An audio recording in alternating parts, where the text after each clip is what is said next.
Breaking barriers.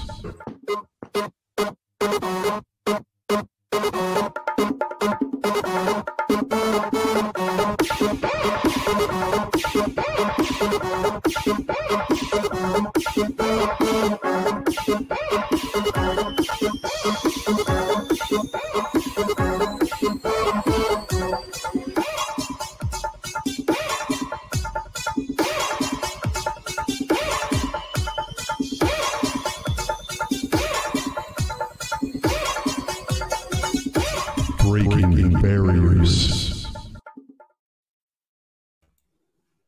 All right. Good evening, good morning, good afternoon. You're like, wait, who's talking? I'm Revolution McInnes. I am in Chicago, Illinois, where it is a balmy 41 degrees.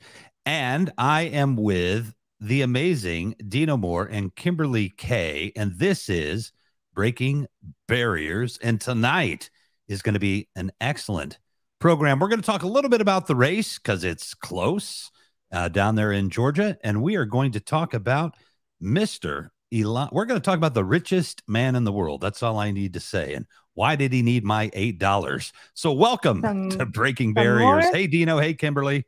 Hi. We're Hey, so Rev. excited to Hey, have Kim. you. Oh, hey, Dino. Long time no chat. Long time. Hey, look, happy to be the Ed McMahon. Wait, people have to Google that. Who's Jimmy Kimmel's sidekick? Oh, I don't even know. Oh, God. Well, Hey, I mean, that silky smooth well- voice is what we needed on this show. it's the butter. Butter makes everything better. And we're all, True. well, Dino and I, being in the South, we know that butter makes everything better.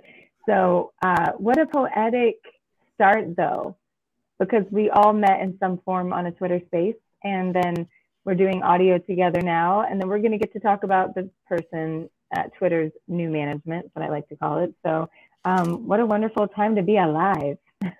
Or not. Maybe we can have depending him on live from his mom's basement. Right. He really does fit that stereotype. It's really too close for comfort for me, honestly. When he put up the photos at Halloween with him and his mother, I was like, ooh, you really fell right into that stereotype. Well, let's get things started with what we're gonna call new and now. So And to start, Dino, though, should we start with new and now? And just before we get into the topic, go ahead and let people know that Rev, if you haven't been watching our Twitter or Facebook or anything, yes. Oh, I'm new. that Rev's new, and also new. he's going to be around here. He was with me a couple weeks ago when Dino was out. So Rev came in, was a co-host for that episode, but in our talkings and dealings with where we wanted to go for this next year and the vision that Dino had and that we've built upon, Rev is going to be playing a bigger role with us and guest hosting with us. You'll see a lot more of him as well as producing. So just wanted to kind of let our viewers know that you will get to hear more of his voice and also more of his opinions as we go forward as part of New and Now. And our new co-host, who will be starting next week, is Amani. Yes, Amani. she is wonderful. She's lovely. She's gorgeous. Yes, and we'll have her introduce herself. Tell us a little bit about yourself, Rev, while we got you here. I know you guys have probably done this, but not with me. So tell me a little bit about yourself. I'm 6'1" and shrinking, at least in height. I'd like to say I'm a good 175, but that might be half of me. But I am, you know what? I did my first TV commercial when I was 4. So I've been in and around the film business, went to film school, shot industrial films and more commercials than I can imagine. So, I know media. My dad worked in media for most of my life anyway. So I am a political junkie for sure. And, I used to call myself a leftist because that's just how far to the left I was. But now I just call myself a humanitarian, more or less. I think everybody should have, speaking of butter and bread and a house and, electricity and heat and all of that should just be free for everybody on the planet. And then we go from there. If you want more, well, get out there and work. But, everybody should have a nice baseline. So I call myself a humanist. But I am super stoked to be here. Super stoked that we're going to have Amani on here. Stoked to be on the Dig on America network, as you can see. And I am very, very excited. Dino, you and I have a mutual acquaintance down in Georgia, and I knew of you before, I even knew of this, and definitely love the work that you do. And of course, Kimberly down there, the inimitable Kimberly Kay. We've known each other by internet years forever, oh yeah. We're like, we've been BFFs for like a decade in Twitter years. Yes. 100%. Ooh, I wish I could. Maybe no, I don't want to be moving at Twitter years. I need to slow it down. Yeah. At this Twitter point, years are like I'm dog fine as long as, years. right? Yeah. Like, and I mean, really, truly, with the way the platform goes, it could stay around and things could be magnificent, or it literally could go nowhere. So I feel like you're always, every time you log in, you're sort of like taking a risk. Like I'm not a big gambler, but I feel like I'm always like, if I don't save my data and get that archive backed up, I'm like, ooh, I'm being risky this week, because you never know. Like it could go away just like that. But we're going to get into that a little bit later. So, but talking about new and now, I know it's something right now is going on that's very personal to you, Dino. It should be personal to all of us. But location-wise, it's very personal to you because of where you currently reside. We're not going to get into specifics, but you are in Georgia. Everyone knows I'm in Georgia. Yeah, everyone who knows me knows I'm in Georgia. I'm in Gwinnett County, Georgia, at that. So we can get a little more specific. The biggest blue county in the state. And yeah, we're doing this runoff thing again. We did this, God, just a couple years back. And we're getting good at it, I think. We're always the last state to vote for some reason. I don't know what that's about, but and our elections, a lot hangs on our elections. It appears this time not so much though, because there's 50 senators, Democratic senators in the House. I mean, in the Senate right now. So this is like icing without having to use Kamala to break ties in the Senate. So. There's that. And at let's see, what time is it? 10:08 p.m. with 86% of the voting in. Raphael Warnock is up by a meager 10,000 votes. So when people say their votes don't count, just know every vote counts in this election. It does, and we're learning that more and more. The last, I would say 8 years, we are seeing those tiny. I mean, the last election should have taught us that it's those tiny margins that matter. So if more people actually start to understand that their vote does count, we start to increase those margins, and we're not in those like sliver. I'd like to get back to landslides. That that would be amazing.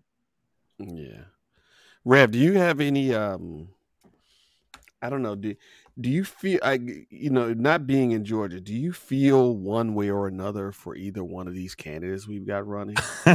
Do I feel one way or another? Let's just say in that game where I won't even say it, where you can love somebody or not like somebody severely. I am definitely in the Warnock camp, and I'm looking at this little live forecast at the New York Times, and they won't let me click on it, but I think it's fairly live. They're still feeling pretty good for Warnock as they're seeing the results. So that is good. Mm-hmm. Yeah, I'm not a Democrat because again, they're too conservative for me, especially now with our current president, but I had to swallow and vote for him. I mean, we all did. And I would definitely going to vote Democrat probably until I'm dead because I won't really have any other choice. But I am, Warnock. You know what I mean? I think that I don't know if Georgia's actually a purple state yet, but it's got a purple spirit. You've got the jacket on tonight for it with that purple jacket that you have on there. And I am very hopeful that if a state like Georgia, now it's not Louisiana or Alabama, but if a state like Georgia can start to get, shall I say, a little more rational in their picking of elected officials. And don't get me wrong, none of them are perfect, but our imperfect is way not as bad as treason. So yeah, I'm clearly Warnock. Yeah, it's weird in a state like Atlanta, well, in a state like Georgia, huge state, right? More counties than almost any other state in the country. They've got a ton of counties. The state is red. Like you see this big blotch of red. Then you have the Atlanta metro area. You have Augusta. You have Savannah. That's your blue. High, those areas have such a high population that we can turn the state purple, but this is really just a red state with some bastions of blue in it. Well, that's Illinois, and it's just a red state with the armpit, with some blue deodorant on there, because it really is, it's a red state. It's just we have more people here, and I am 100% for Chicago to secede and be the 51st state. They don't need our money downstate. They can all go to Hades. You're going to have to fight Texas. I was in Texas for 12 years, and they're already trying to, create their own secession as well. And they are surprising, though, because the longer I've lived there, the more violet, I won't say purple, but I will say violet it's become, because it's definitely turned purple in certain areas. And, we'll see with people moving in and out how that's affected. But Texas is always very interesting to me in how the governor runs things as opposed to the rest of the state trying to get together and make something happen sometimes. But I wanted to share with you guys this one thing. I just found this funny. Big Al says the latest New York Times projections are in. Herschel Walker is going to lose the Georgia runoff election, or as Herschel would say, erection. Let the MAGA tears flow. And I just thought that was funny. A little bit of a pun there. That was me. My bad. I put something on the screen there, Dino. That's okay. Let's play a game. I'm going to make you both Georgia residents. Okay. And these two men are running for senator. In every other ad you see, and Kim, I'm going to go to you to you first with this. You see that Herschel Walker has children everywhere and doesn't pay child support. Herschel Walker beat his wife. He put a gun in her head, said he was going to blow her brains out. Herschel Walker did this. Now, the conservatives run their ads. Raphael Warnock apparently ran over his wife with a car, or he was supposed to ran over her foot with a car. Raphael Warnock was arrested for obstruction of justice. So do these things matter to you as a voter, and how much do they matter? So it's a tricky question in certain areas, because I feel like most of us are imperfect humans. And I find this even more interesting between the two of these two, because they are, quote unquote Christians, and they lead with that. And everyone's determining who's the better Christian in that scenario. And so it's one of those things where you would expect Christians to behave better. So they should be held to standards. But everything I've watched, people give Herschel Walker a pass, even though, if you were a Christian, you were following what he was doing, you'd sort of be like, what the hell? For me, it's a hard question, because yes, at first glance, I'm like, yes, integrity wise, a person having, children, and especially going against what he claims to teach, Herschel Walker, I'm going to go with him first, which is, pro-life, and then having these alleged abortions, wives, and different things like that. That would make me not trust someone. And if I can't trust you, then I don't know that you're going to be for me. I can't trust you on that. I can't trust anything that you say. So if you're going to say that you're going to, make change and make our state better, I'm going to have a hard time believing that. But that's just Kimberly, right? On the other side with Warnock, you know, I don't know the specifics of the obstruction of justice situation.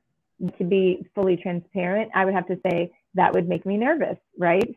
If I don't know the full context, I can't comment on it fully. But I will say that would make me nervous because that's already something that's been done illegally.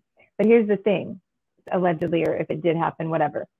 But here's what I'm saying, the way I look at it is both of them have done untrustworthy things in my book. So if I'm having to look at the lesser of two evils, I feel like I'm reliving, you know, Hillary Clinton, Joe Biden versus Trump again. So I think we're always going to be put in a situation where you can't just choose someone based on how you think they live integrity-wise and how you see, like, if they have many children out there. I don't really care if Herschel Walker's out there around. It's the not paying child support problem as a single mom who dealt with that situation. I can tell you that that's a part of me that would be like, so you don't feel no reason to take care of these kids, right? So yeah, it's a little bit of a complicated answer, I guess, from me, because at the end of the day, if both have done things, there's a trust issue. But then for me, I'm seeing these ads and I still have to go with what is the seat and what is the representation that I want at a larger scale. So that would mean that I would have to go Warnock, right? So I would have to maybe turn, you know, against some of the things integrity-wise for a moment. And I'm just full transparency because that's what we do on this podcast. We don't, you know, do the pageant answers. So I would have to say, I would have to maybe be a little bit more like, okay, if I have to choose between the two of them, I'm not going to play I'm just going to stay at home and not vote. That has not gotten us anywhere. So right now, I would definitely want the representation of the person and that seat that I think would vote along the lines of the progression and progressive side of what I would want.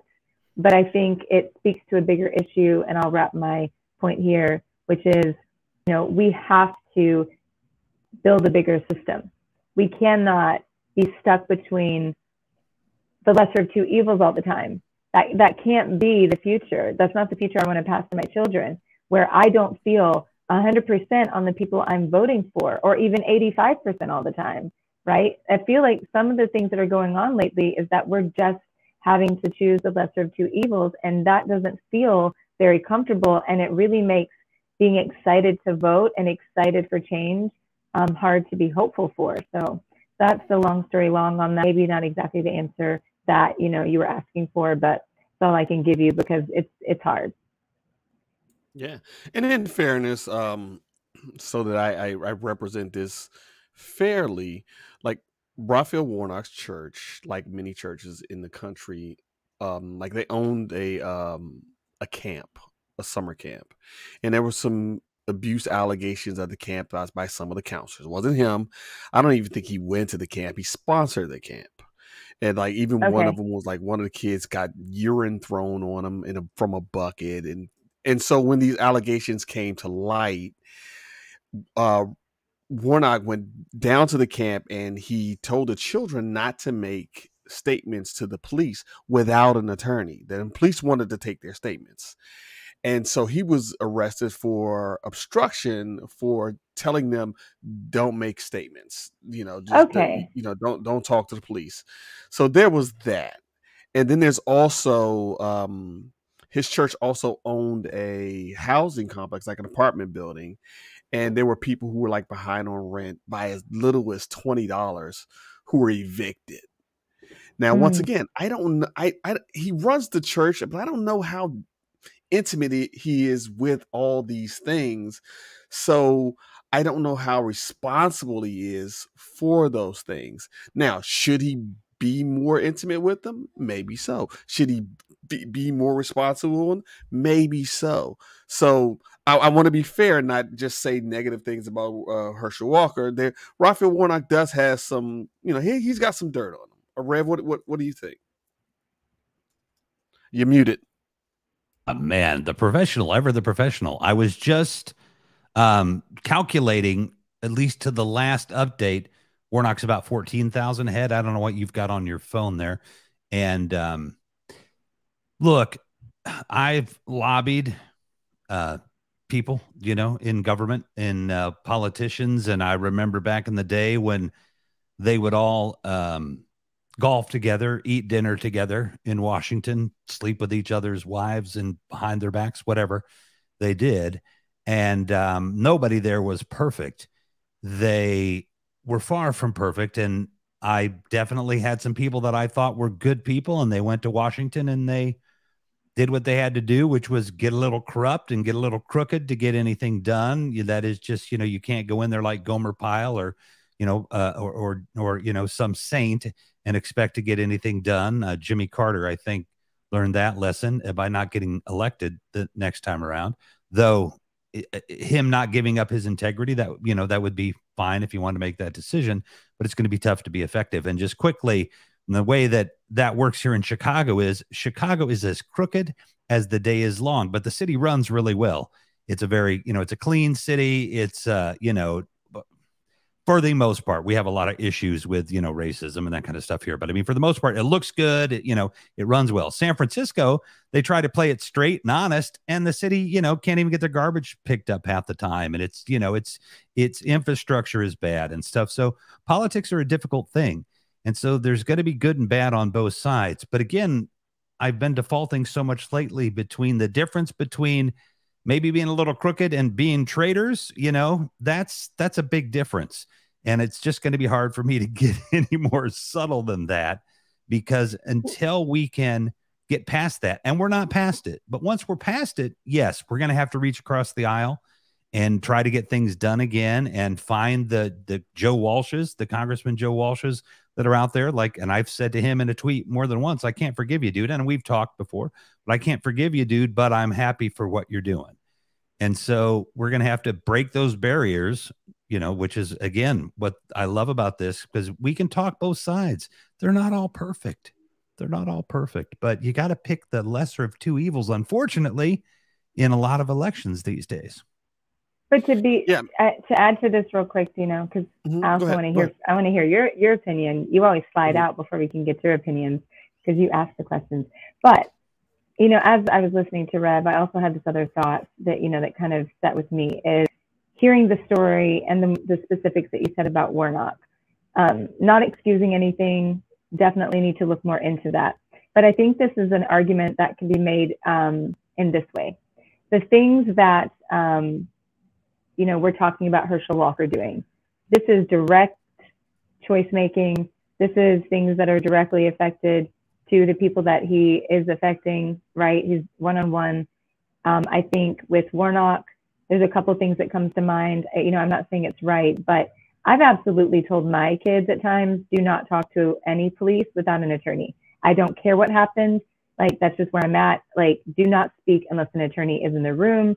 I don't know if he did it to protect people or if he just was like, you know what, before this gets out of hand or crazy or whatever, he's going to make sure that there's representation. I don't know on that side. But being associated with the church and then making some decisions around that, I think that's a little bit more indirectly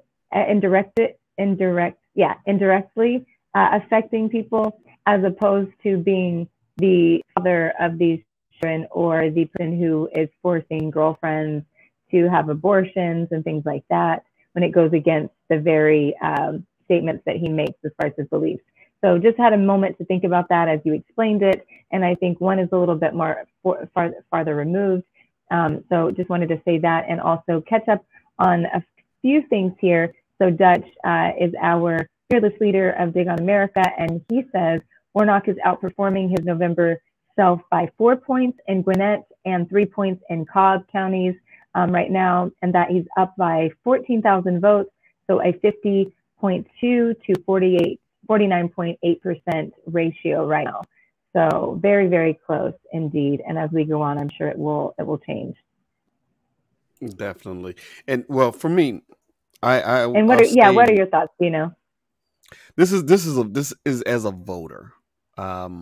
Before I went in the booth, when I was considering, and by the way, this race, and I think I don't know if you both will agree, our politics have to change. It's far too dirty for me. Like, I almost heard nothing in the advertising or even the debates about what they were going to do for me. All they talked about was each other in just slinging the mud left and right. And it's frustrating. And it's like Georgia voters, and they've said this, you know, like in interviews and exit polls, they're tired. We're tired. We're tired of like the Stacey Abrams flinging mud at Brian Kemp and them back at Stacey Abrams, and we're tired of the mud wrestling. And I love when Rev said this. There was a time where we could disagree and then golf together. We could live together and not agree, and we didn't have to sling mud to win. And when they went out on the stump, it was about, this is what I'm going to do, and this is why my plan is better. Not that so-and-so beats his kids, or so-and-so had an affair on their wife, or, you know, to an extent, even the child support stuff, that's personal stuff. You know, did Raphael Warnock, the whole thing about him and his wife, did he run over his wife with the car, or run over his foot or whatever? You know, when I read the police report on that, he's the one that called the poliase because she said, you ran over my foot. He's the one that called the police. The police looked at her foot and they didn't find any damage, and she wouldn't show him. It was a whole bunch, but it was personal stuff.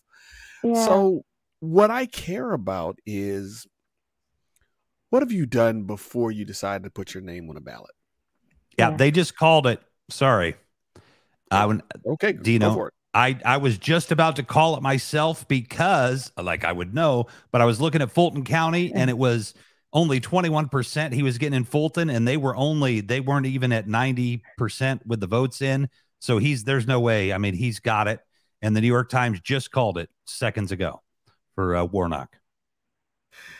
I'm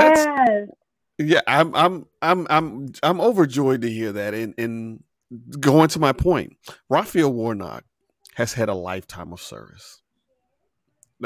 And there we go. Raphael Warnock has had a lifetime of service. The fact that he even had a camp, the fact that he even started an apartment complex that took subsidies from the government, like Section 8 and stuff like that, so people can live. Those things matter to me. Herschel Walker was a damn good University of Georgia football player.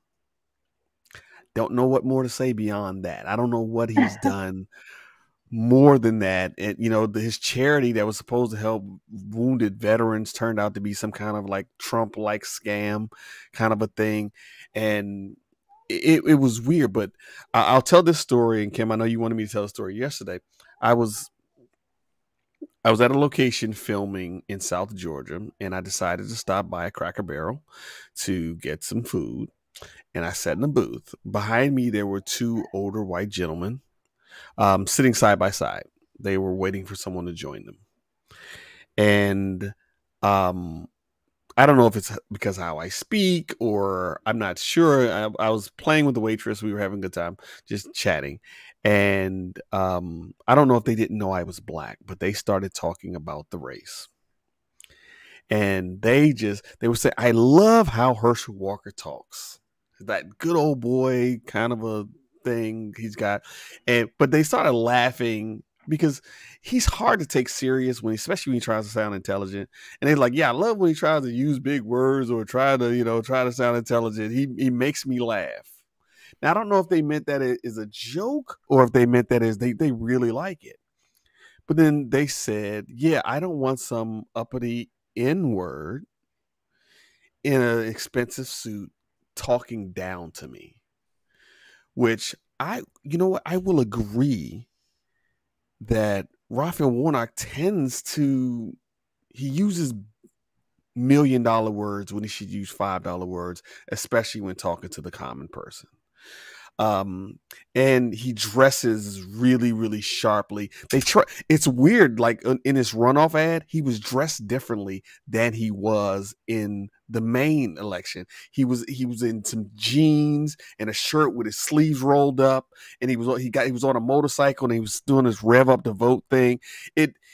I don't know if someone talked to him and said, "Listen, you're coming off as slick," because it looks slick. So I got up and I'm going to make a long story short. I got up and asked the men if I could buy their meal, if we could sit down and talk. At first they were nervous because I was a black guy, of course, but I was able to sit and talk with them. And I realized in a problem we have, and I think all of us know this, and we've said it before on the show, Kimberly,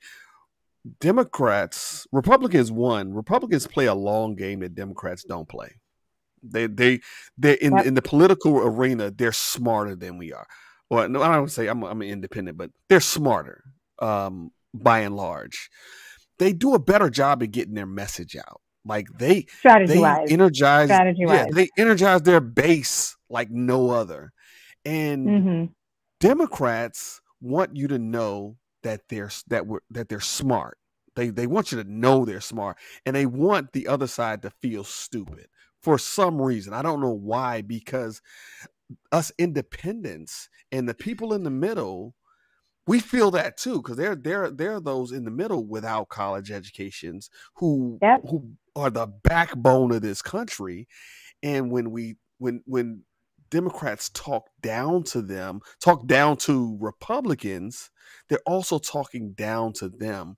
So, which is why I don't think we saw the blue wave we wanted, even though we talk about the red wave never came, but the blue wave kind of never came either.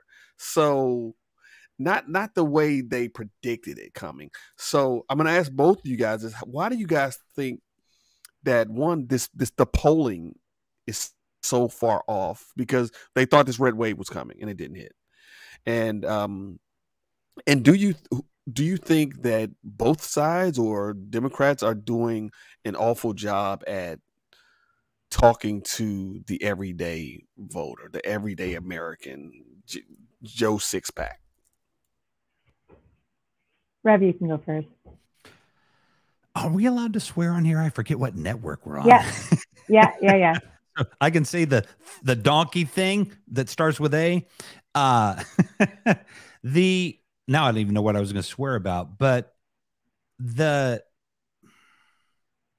first of all, I like the story because, anybody that knows me and knows how I lost my dad to COVID and all of that.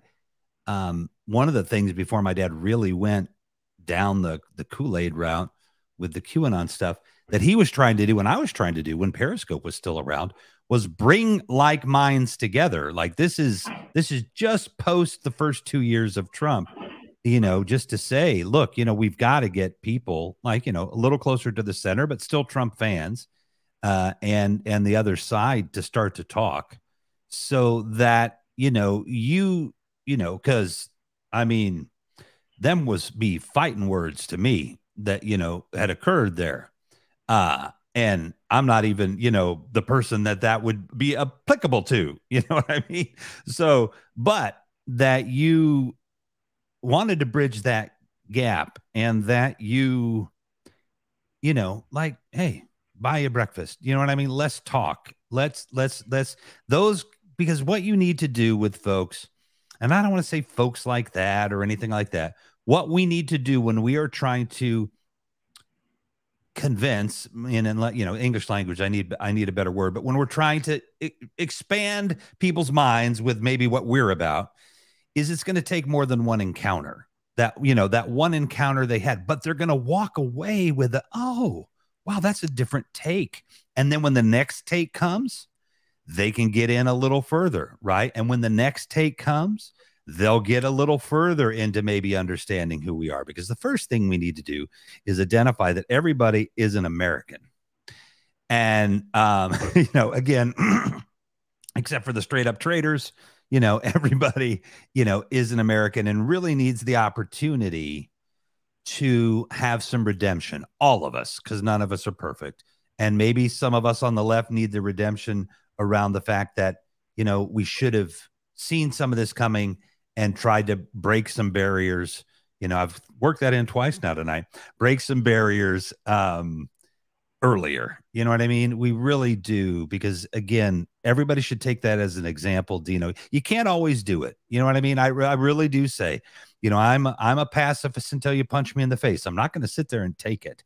But the other story that I have when I was homeless, and this is a long story, but to try to make it short, was there was a guy that had his pillow taken in the shelter. This is a story. I did not directly experience this, but I was in the shelters at the same time.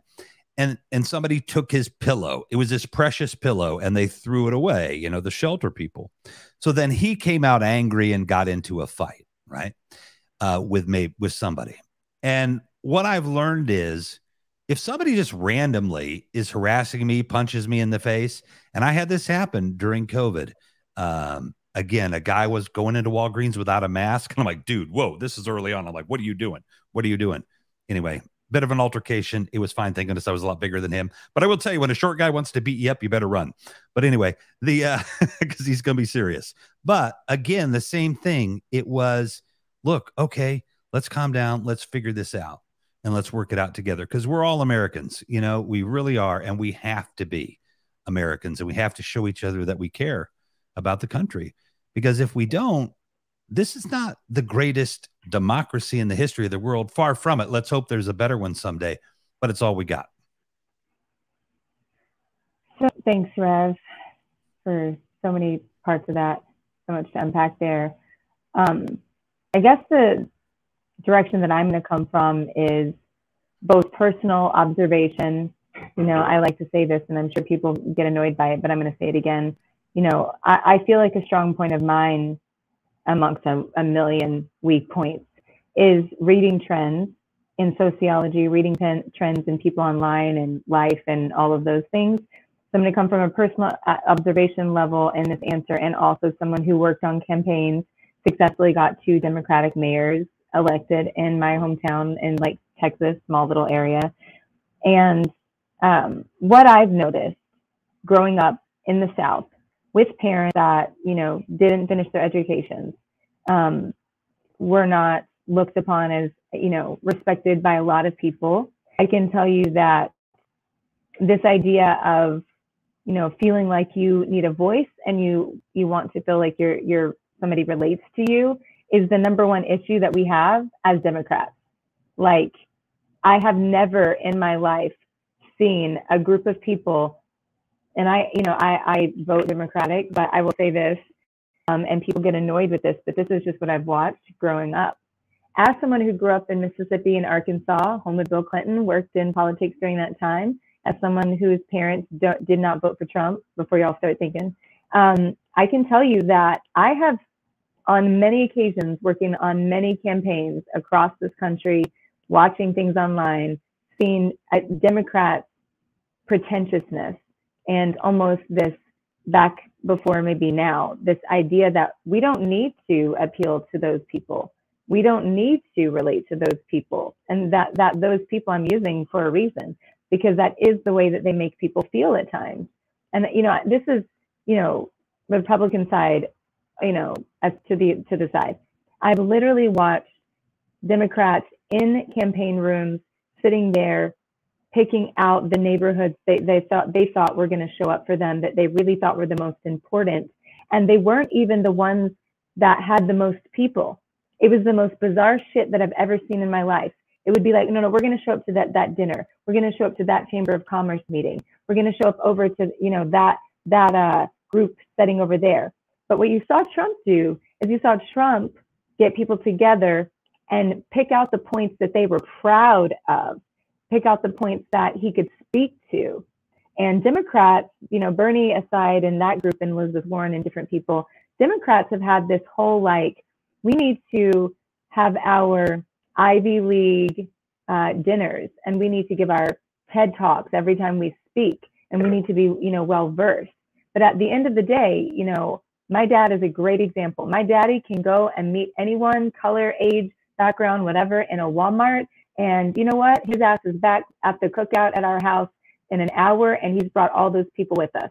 There is a phrase that people say at my birthday parties or different things to describe me at times, and I didn't know where it came from, but it came from my daddy. And they say, you know, Kim has never met a stranger. Like if we go out with her, if we travel with her, she talks to everyone from this level to this level to these levels, whether it's an attorney, it's a surgeon, or someone that, you know, is a factory worker.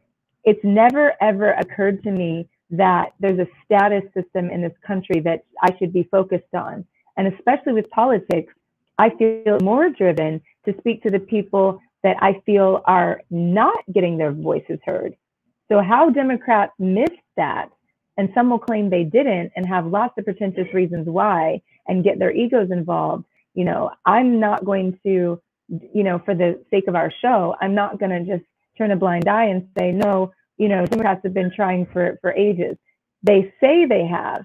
And there's a phrase, there's a quote that says, you know, I put more, for me, I'm not going to say the quote, but the quote kind of goes like, I don't look at your words, I look at your actions. And Democrats have a really good way of speaking, both in the sense that you were talking about with the big words and the Ivy League educations. They're very good at speaking, but they're also very good at speaking bullshit at times. And then people go, I'm fed up with you saying that you're going to do all this stuff, but nothing ever gets done. And you don't speak for us. So that is what I witnessed in the South. I witnessed a lot of people feeling like Democrats were like, we don't care. We don't need your vote. I saw it in Texas, where the Democrats that I was hanging out with, helping with their campaigns, they literally did not care about going to the marginalized areas of Hispanic culture, of some of the neighborhoods. They would go walk the rich neighborhoods. But then if you asked them to go walk the other areas, it was constantly like, oh, is that safe for us? Should we be over there? I don't want to get my shoes dirty. I actually heard shit like that.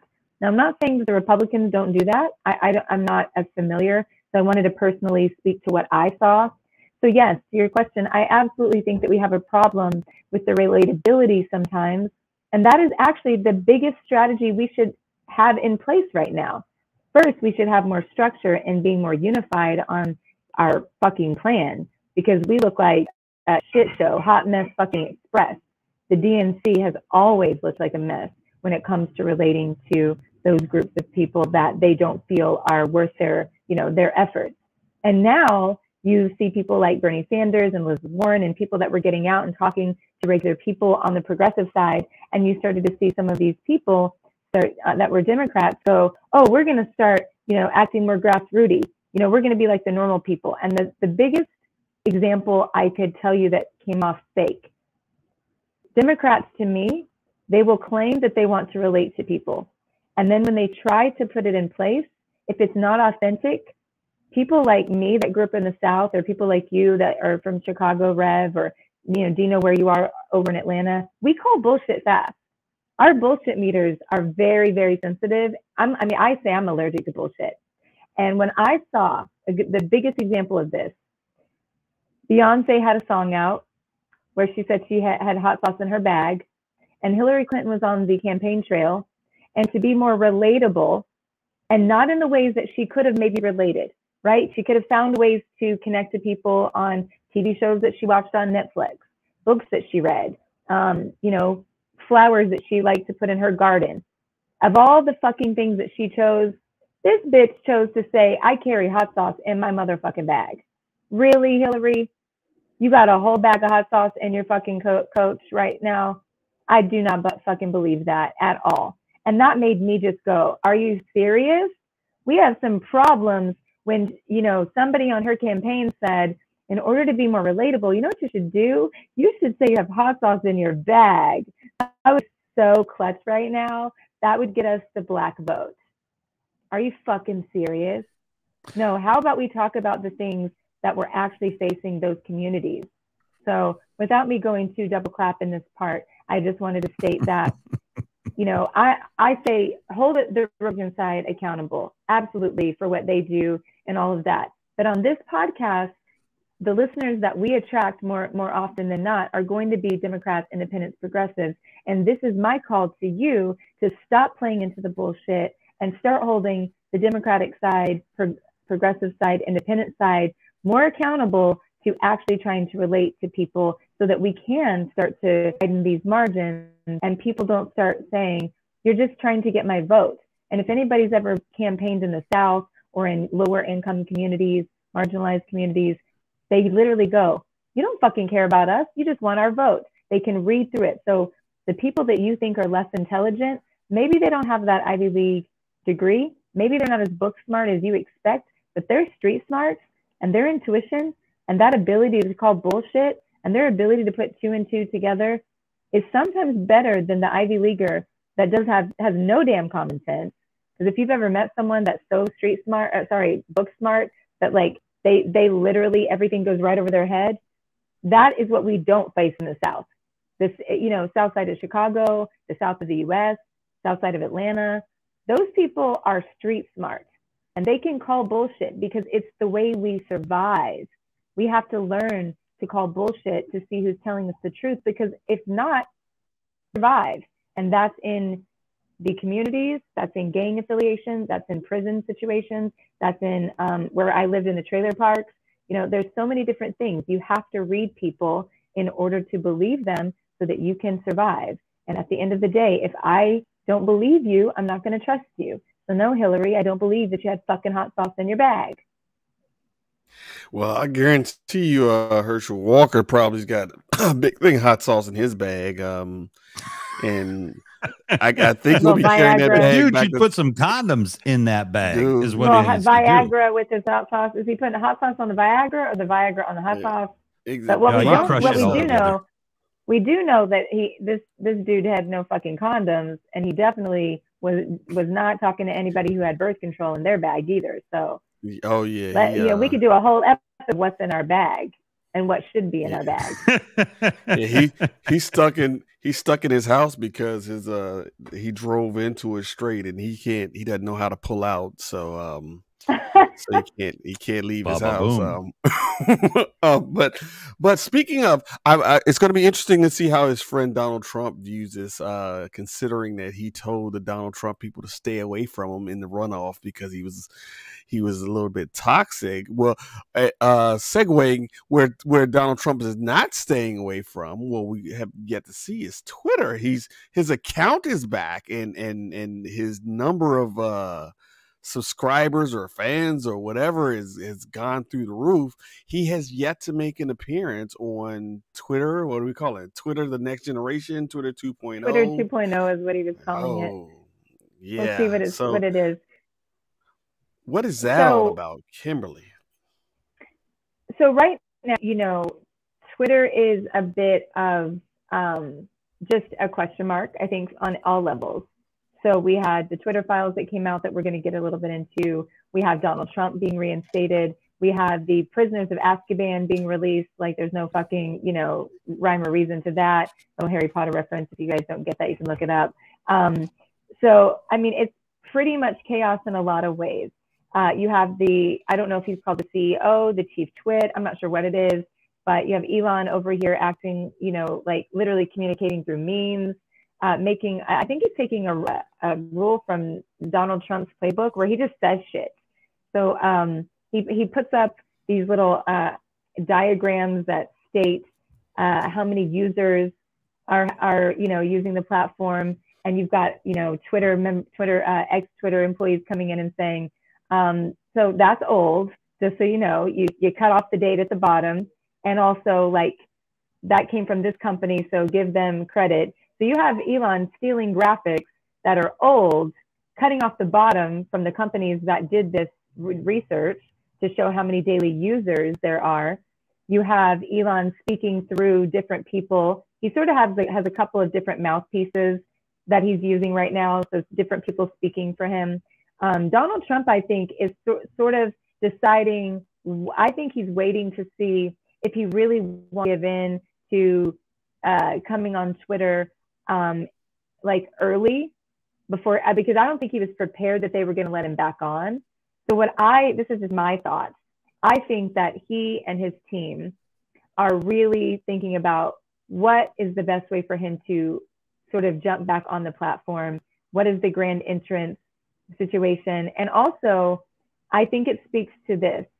If you have the person who was literally, I would say, the most addicted to Twitter person I've ever met in my entire life was Donald Trump. And if he's not even on right now, I think that is not a good sign for Twitter, because this man was tweeting probably in his sleep just 2 years ago, and he hasn't even made one single tweet. So I would have to say, I think there's a level of strategy with his, bid presidency. There's probably behind the scenes chats on how he's going to come back to the platform, if he's going to come back to the platform. But what I think it does say is that there's more questions than answers, which does seem to be the theme of Twitter these days. We don't get a lot of answers. Each answer we get leads to another question, and then the answer to that question leads to another answer to that question leads to another question. So I think at this point right now, Donald Trump, whatever's going to happen with that, we're just going to have to see it, wait and see. We have a lot of theories, lots of things. Just put him in the search field and he'll pop up. He's obviously trending often with certain groups of people. But I think the bigger picture that we should be talking about here with Twitter, whether it's Donald Trump or it's the people that came, like you said, his followers are through the roof. That speaks to the group of people that have now joined the platform in high numbers. And what we've seen from those people has not been favorable to a lot of us. And that is racist behavior, that, the use of the N-word and anti-Semitic conversations have gone up through the roof. And you would expect there to be more moderation on that. But Twitter, from what I hear behind the scenes, and then also what we see publicly with Elon, he doesn't actually think that that's a negative. He doesn't think people should be banned for that. He thinks that the conversations should be able to be had. So I think we have a lot going on. Donald Trump, sadly, is not even the biggest issue with Twitter as of this point. Because I want to stop you for 1 second, though. Running. I want to stop you for 1 second, because I get the Lauren Bobberts tweets. I get the Marjorie Taylor Greens, the Jim Jordans, and they're going to say that you're lying. They're going to say that the right has been bullied on Twitter and sanctioned on Twitter for the longest time, and now their voices are able to be heard. I mean, I get this. I see it every day, that the left is crying because now we're no longer having our people kicked off, and we're not being oppressed by Twitter. And Elon has, they're dancing in the streets because they feel like finally freedom of speech is back. Yeah, so that's true. So what I was speaking to is the other group of people, not necessarily, I would say, a Republican Party group of people. I mean a racist group of people. I mean an anti-Jewish group of people. That's who I was referring to. Those two you're speaking of, okay, they actually are truthful in some regards, because what has surfaced is that there were certain accounts on Twitter that were sort of moderated, more so than progressives, and more so than Democratic sides. But I think it speaks to the content. So it's not necessarily the person, it's the content in which they were putting out. So they wouldn't be wrong in saying that they were moderated more harshly, right? They would be wrong in saying that they're the only ones that were bullied. No. Everybody has a part to play in bullying each side. I've watched that in my whole time on Twitter. Both sides were bullying each other. But from the top down, I think we proof that we cannot ignore that Twitter itself has spoken to censoring certain people that were Republican in nature, in affiliation for party at those top levels. Now, the Twitter files spoke to that, but was it a smoking gun like what they thought? No. With the Hunter Biden laptop that came out, they said, well, Twitter wasn't letting that out because they were helping the government. And I'll pull it up. What I think was actually shown there, and this is what we really have to think about, is Twitter files, whatever. Hunter Biden getting his, hookers and blow on, doing his thing, whatever. At the end of the day, he's not in office, right? So there's a whole talk that we can have on that. Hunter Biden was not in office. That's Joe Biden's son. But the laptop Twitter files that was supposed to be this big smoking gun and showing all of this stuff about censorship, really what it showed was the moderation team felt like they were going with the fact that maybe the laptop was hacked, the information that was obtained was through a hack. So the rules that they had was we don't allow any information to come to us if it comes through a hacking situation. And so that was what was up for debate. Jack, and we'll get to this in a later point of this, Jack was not even involved. So you had the head of security and inclusion and all of that talking together on what they thought was going to happen.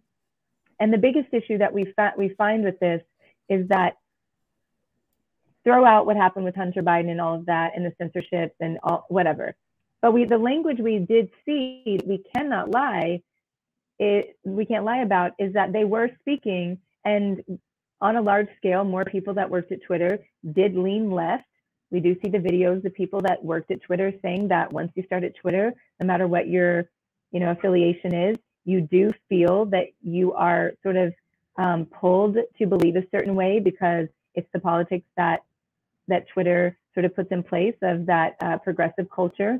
And so we did see proof of some of the emails stating that they were trying to figure out reasons to censor some people, but they were not applying that same thing when it came to the Hunter Biden situation. All it really means, though, is that you have to take a closer look at the content people were putting out. And that's what I think a Marjorie Greene should, politely shut the fuck up on. Because if you were putting up, fine information, cool, just do your thing. But at the end of the day, if you're putting up disinformation, and that's different from misinformation, disinformation means that you are actually trying to change people's minds and falsifying information. That is a whole different thing. So that's what Twitter was against. They were against disinformation. Now, are those lines a little blurry when it comes to maybe progressive and Democratic candidates? I don't know. I think a further look into that would be important. But to say that Republicans have been bullied the whole time and they didn't have any bullying back, I think that's fucking ludicrous. And then on the other side, we do see Republicans that straight up put up lies. And Elon himself has just said things, put it out there. That's a trend that we're starting to see, very similar to Trump camp, and I'll wrap this here, is that he just says things. And then when people say, can we see the behind the scenes? Do you have a way of showing? Do you have a way of reporting things? He's like, no, I'm not showing. That's internal documents. So at the end of the day, he wants everybody to just believe that whatever numbers, whatever he says is going to be this big thing. The Twitter files was supposed to be a smoking gun. Everybody was going to see it. Everybody was going to see what the old Twitter did. Everybody was going to see what fell apart. And it was boring. I was like, this shit's so fucking boring. Like, why did you waste my time with this Hunter Biden thing? And are Republicans so hard up that they want to see Hunter Biden's penis that they have to keep this thing going? Because that's all it really showed me. Like, their obsession with seeing Hunter Biden's junk was so real that they had to make a whole Twittergate about it. And they likened it to like Bill Clinton's issues with Monica Lewinsky or Watergate. And it was nothing like that. So I can see where maybe somebody like Marjorie Taylor Greene could say, that some things have been censored unfairly. I wouldn't actually go against her fully on that, because at the center, you had people that were working at Twitter that were not maybe prepared for all of the things that were going on. But what it did show was that they said no government official asked for any interference. So they have no proof that Biden or Biden's camp or anyone from the Democratic side said, censored this story. No one said that. That was coming from the internal team at Twitter. So I think we always have to make the distinctions when we're reading these things, and we have to start getting smarter at what we're reading and being more intuitive about what we're reading. So Marjorie Taylor Greene also, just in general, can shut the fuck up. Not trying to be too rude, but I am trying to be too rude. I can't stand her, and I just want to get that on record. What I will say is the person that did the Twitter files, okay, if you want to read them, so that you can make your own mind up, it's a thread he's a Substack blogger, and his name is Matt Taibbi. I think that's how you pronounce it. And his at is at NTAIBBI. And I don't have the link to post it, but you just scroll and it says thread Twitter files, and then you can read his first installment and his second installments of that to make your own decisions. But I think it just gave more questions than answers. And I have many other things to talk on, but I want to get your guys' thoughts and opinions. Yeah. Let me ask Rev, let me ask you something. You're a Twitter vet. If I want to become an extremist of any kind, if I want to burn crosses, if I want to do any of that stuff, I can go on the internet and I can go on the internet and get a playbook for this. But I have to search to find this. This is something Elon made a point about. I have to search to find it on the internet. Why is Twitter any different? If there's hate speech popping up, why is his platform different than the internet? And should it be? Because like he said, it'll be there, but we're gonna make it so you gotta search to find it, but we're not gonna go removing everything from this. So why is Twitter different? Well, if we talk about why is Twitter different now, it is Musk's fundamental misunderstanding of the First Amendment, of free speech. See, again, not to go against people that weren't born here, but in Musk's case, he comes from South Africa, from privileged South Africa.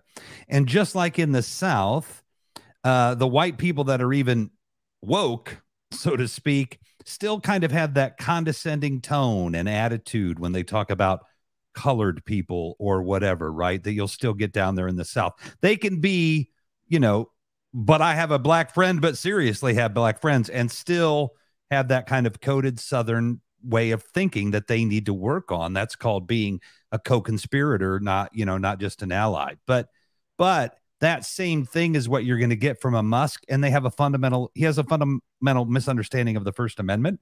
First of all, it's corporate speech. The First Amendment doesn't even apply. So he can do whatever he wants. And if he sinks the ship, it's on him. He'll blame somebody else. He'll blame the Dems, the libs, whatever.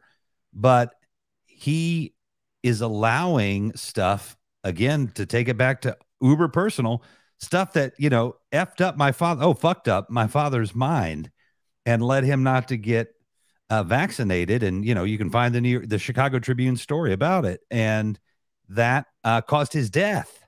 So it's people like, Mark Zuckerberg, who allowed that bullshit on his platform that contributed to my dad and 300,000 people's deaths. And most of those people were on the right. I mean, I have great sympathy, though, for all of their families, because, we were robbed of people that if they had just gotten vaccinated, they should have lived. So Musk is off the rails. He's out of his element. He's not who he says he is. Everybody sucks up his marketing. He's not a rocket scientist. He's not an automotive engineer. He's got good ideas and he can force his ideas in. And I'm a good idea person. I'm not going to say I could do a Tesla or a SpaceX, but at the end of the day, the engineers at SpaceX, they're not going to let him make the very final decisions, because no astronaut would get on one of those rockets if they thought Musk was making the call. So we've all bought into his BS as the, boy wonder, richest man in the world. Well, my God, look at the machine he has built, in terms of, becoming, this cultural figure, right? I mean, that's not just magic, that's not just press. That's a guy with a lot of money that knows what to do with it, who is probably, and I'm no doctor, but in my opinion, a narcissist. And, they're really good at this. Give a narcissist, $250 billion. Ooh, it's an Elon Musk. They could do a lot. But just quickly to wrap it up, Leon, was it Leon Letterman? No, it wasn't Leon Letterman. I don't want to get the wrong physicist. I can't remember who it is. But if you have a PhD in basket weaving, and then you go on to say that vitamin D gives you super strength, you get that's called an argument from authority, right? Well, you have a PhD, you're one of the world's most renowned physicists or basket weavers, I'm sorry, And now you're telling us about something else. And because you're a doctor, we believe it. Well, that's kind of what Musk does, but he doesn't even have an advanced degree. He's got 2 undergraduate degrees, dropped out of the PhD program in 2 weeks. I think got some kind of degree from a college that he paid for beyond that. And so you're not getting the real person with him. And what you're getting is someone that doesn't even understand the difference between, or doesn't want us to think he understands the difference between corporate speech, which can be whatever the corporation wants. They can put whatever they want in those terms of service. The Constitution does not apply. And in some cases. So yeah, Musk isn't who he says he is. And he's just allowing the crap because he's a fish out of water. He does not know what he's doing. Well, to be fair, one point I want to add here about the degrees. So as someone who works in the health coaching industry, I can tell you that on Twitter, we call them magnesium Twitter bros, because they get a lot of clients because they tell you, go take a bunch of magnesium or take a bunch of vitamin D and pump everything up and get ripped. They have not gone to school. And we live in a day and age right now, especially with people from different groups of people that have not gone to school and haven't gotten their degrees for whatever reason. They're just as smart as other people, but they don't feel like you have to have a degree to be an intelligent Oh no, Kim, and just to person. say, No. I'm giving, not that you said okay, this. go ahead. Yeah. So that you said this. So what I was going to say is that the overall thinking for Elon Musk, like an add-on to what you were saying, is that, so we know that he, felt, undergrad, didn't go through with the other things. For them, what I keep seeing is, this is a genius, brilliant man who invented Tesla. First of all, he didn't invent Tesla. He bought out the shares for the company. This man is literally inventing rockets that are taking people to Mars. Didn't invent the rocket that took the person to Mars. He is just the owner of this stuff. Everything that he ever says that is going to happen never happens. He literally says, I'm going to do this by this date, and it never happens. So I think what happens is you see something similar to Trump, is in the minds of a lot of people, they just followed loosely this character. They saw Donald Trump on The Apprentice. They thought that no one knew he would file bankruptcy, really. They didn't know that he was scamming people out of the university, Trump University. So the same thing goes for Elon. They see a guy that is up at these levels, and a lot of people look up to him and they go, he's such a businessman. And when we are looking at ways to bail us out of situations, I see this in society all the time. A lot of people look to the smart, rich business guy in their brain. Like, oh, we saw this with Donald Trump. He's so smart with business that they will literally have cognitive dissonance about the bankruptcies, about whatever happens, because they go, well, I filed bankruptcy once. I filed bankruptcy, and that doesn't make me stupid. That doesn't mean I can't have a good business. So, there's a cognitive dissonance when it comes down to some of these things. And with Elon Musk, he has a cult-like following, just like Trump did. And I will disagree, but agree on one thing. I do think that he doesn't know what he's doing when it comes to a lot of what I think he has a fish out of water in a lot of ways. But in a lot of other ways, I think he knows exactly what he's doing from a psychological perspective, from a sociology perspective, because what we're seeing, the talking in memes, he understood the internet. Like, you can't get more genius than talking in memes. He understood that people would find that more relatable. He's not so uptight, and he's not elusive like Jack was, and he's not off just riding motorcycles with Jay-Z and Beyonce, for fuck's sake. He's actually here with us, the people. He's tweeting, and he's letting us know. The second thing is, he does know what he's doing. Why? Because people like to feel like people are being transparent. So he's updating you every second of the day.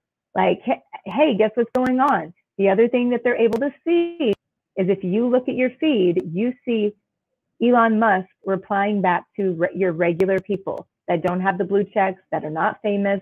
He's actually sitting there. We never saw that with Jack. Even now, I only see Jack Dorsey responding to other people that are on Jack Dorsey's level.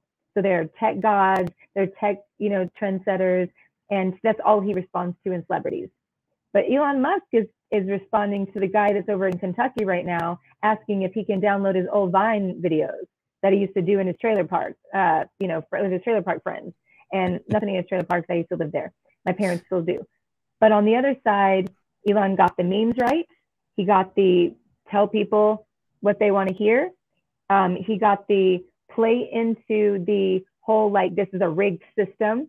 So if you saw, he was doing the whole, like, isn't it interesting that the only suppression is coming from people who want to suppress the conservatives, the liberals?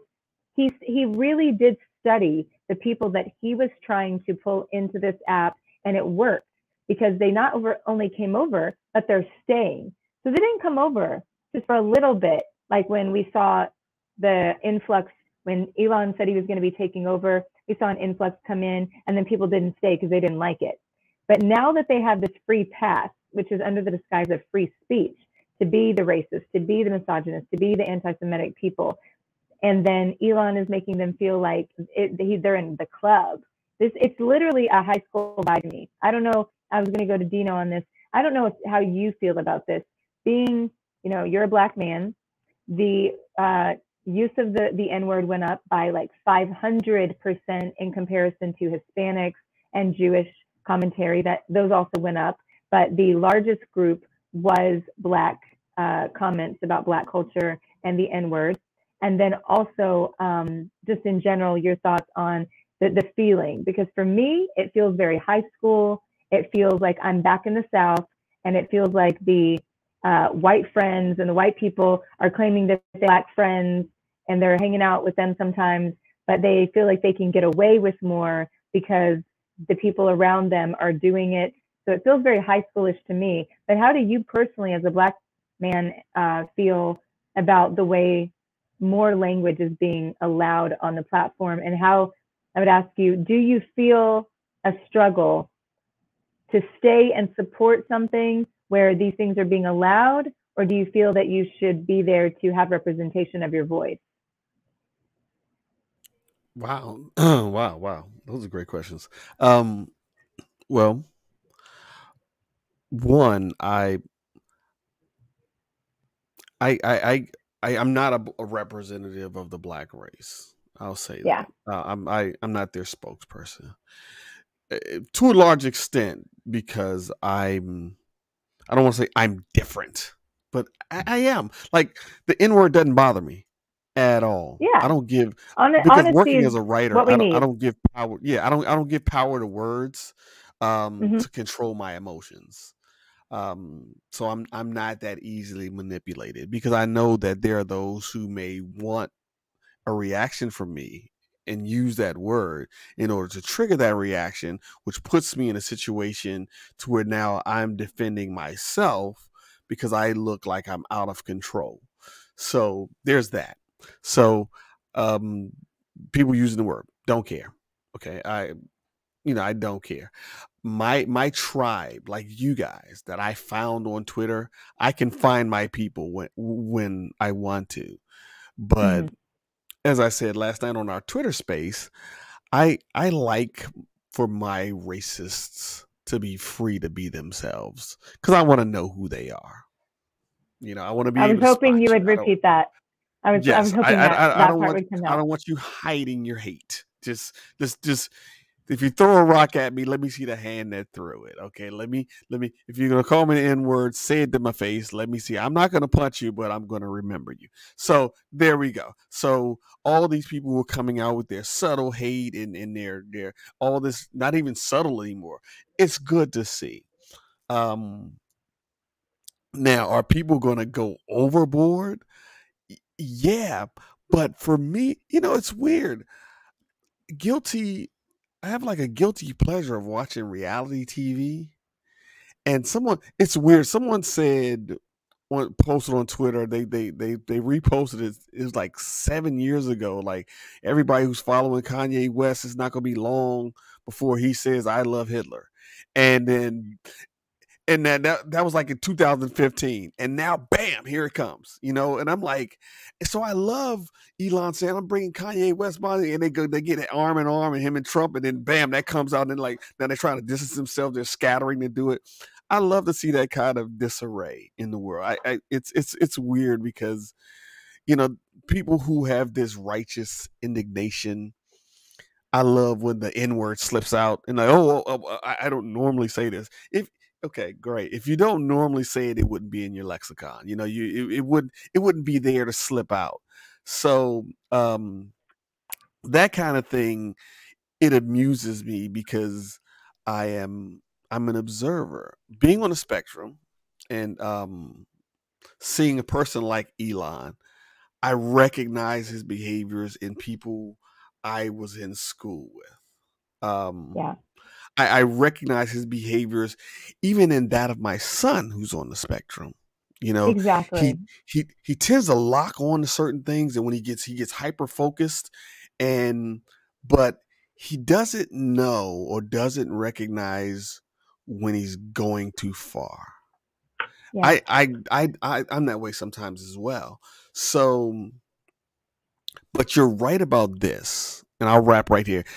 Donald Trump, him being on The Apprentice, was the perfect market research for running for president because he knew what popularity, how to breed popularity. In every reality show, the person on that reality show who ends up with their own show is always the bad guy. It's always the bad, the one who gets kicked out of the house or whatever. But it's always them that they get their own show because we, the viewers, he's more interesting than all the rest of those dullers. Like, they were cool, but that guy was the most interesting. Elon's that way. He doesn't apologize. He just said stuff, and just like you said, like I'm old. I'm 50 years old. I type text in full paragraph form. And my kids send me back texts. They send me back a meme. He's a genius in that. He's speaking the language of the people who are tuning in. So, right. So it's weird. Like there are people that like advertisers who are running for cover on Twitter right now. Okay, so that's not my thing. So I'm not afraid of what Twitter has become. I grew up in Southeast DC, which was like Beirut when I was growing up, bullets flying everywhere. I don't care. I can walk through the valley of shadow of death. I'm a Marine. That's another thing. So I'm not ducking Twitter. So I'm not leaving it for anybody because you're there, Kim. Rev is there. Dutch is there. My people are there. They're not chasing me out. And sometimes, once again, another guilty pleasure, I like to get on Twitter and yell at conservatives. I like to say mean things to people. I like to send the Margaret Taylor Greene's message about her. And now you can. Now you know you can. Well, that's what's so weird. Now it's like free hate. Yeah, it's like now I'm, nobody's gonna, I'm not gonna get taken down or whatever, but I also don't have as much of the desire. But first of all, damn, you look good for 50. I'm 56, but I like to say I look good for 76. So you're looking good, brother. And then, Twitter can be a great place, because my timeline, my outbound timeline has been suppressed for 5 years and people don't see my tweets generally. The nut jobs on the left or right, well, I'll be, whatever, I'll be diplomatic. They don't find me so much. I'm kind of safe that way, which is nice because I know how bad it can, I know how bad it can get. But I love that that you're there because Kim's there and I'm there and Dutch is there and all these people, because you can create great communities. And that really is what hurts. At the end of the day, what I'm seeing with what Mr. Musk is doing and not doing it well, it's why I had to give the world's richest man $8 to save Twitter. That is why I have my blue check. I didn't want my free blue check. If I got one, I wanted it earned by doing what I'm doing. But and you can see because of the damn poop emoji I have there, because I didn't realize I wasn't going to be able to delete the poop emoji because I had put up the poop emoji to represent the blue check, because that's what I thought of the blue check now. And then, of course, it's stuck up there. And he promised me last week, and all of us, that we'd be able to change our name again. But I have a disclaimer on my pinned tweet. But the point is, it's a home. I've been there since 2007. There are a few 100,000 people that were there before me, maybe, right? And now 250 million people, however many times rolled over. I've been there. I have my, a chunk of my life has been a part of Twitter. And I mean, in the relative terms, I've spent 15 minutes on Facebook versus a decade on Twitter. So Twitter has always been my home. It has seen me change, a lot of those people that are the 25,000 or so people, 23,000 or whatever it is that follow me, half of them followed me when I was a raving lunatic anti-theist. And so they don't interact with me, anymore. And that's part of the reason why, my tweets aren't seen as well. But there's some other issues there. But at the end of the day, I'm deeply hurt. I will be deeply hurt, literally, if my place goes away, because, I invested in Twitter. That was the platform. And I had respect for so many people. And meeting people like you, Dino, and you, Kimberly, that I can still have respect for, like, where am I going to go? Mastodon is all individual servers, and Post is, that's interesting, but it's like, now I'm starting over again. I do too, but I'm seeing like retweets like 6 times in my own feed and everything, because that's all, they haven't, because everything has to be an iteration, right? You can't start out with Twitter. It's just like he wanted to build a phone. You can't start out making a phone as good as iPhone. That's why nobody can get into the competition. You can't start out making a phone like Samsung. And Google did it, and they're getting there, but they've had to have iteration after iteration after iteration. And that's how it's going to work with these platforms. And I'm like, but I do like Post.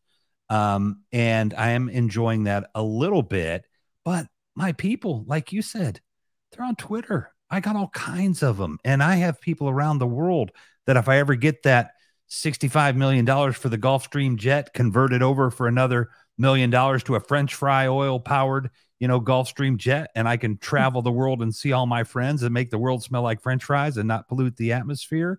I want to do that. I've got people all over the world. I've been on Twitter, and I want to meet them.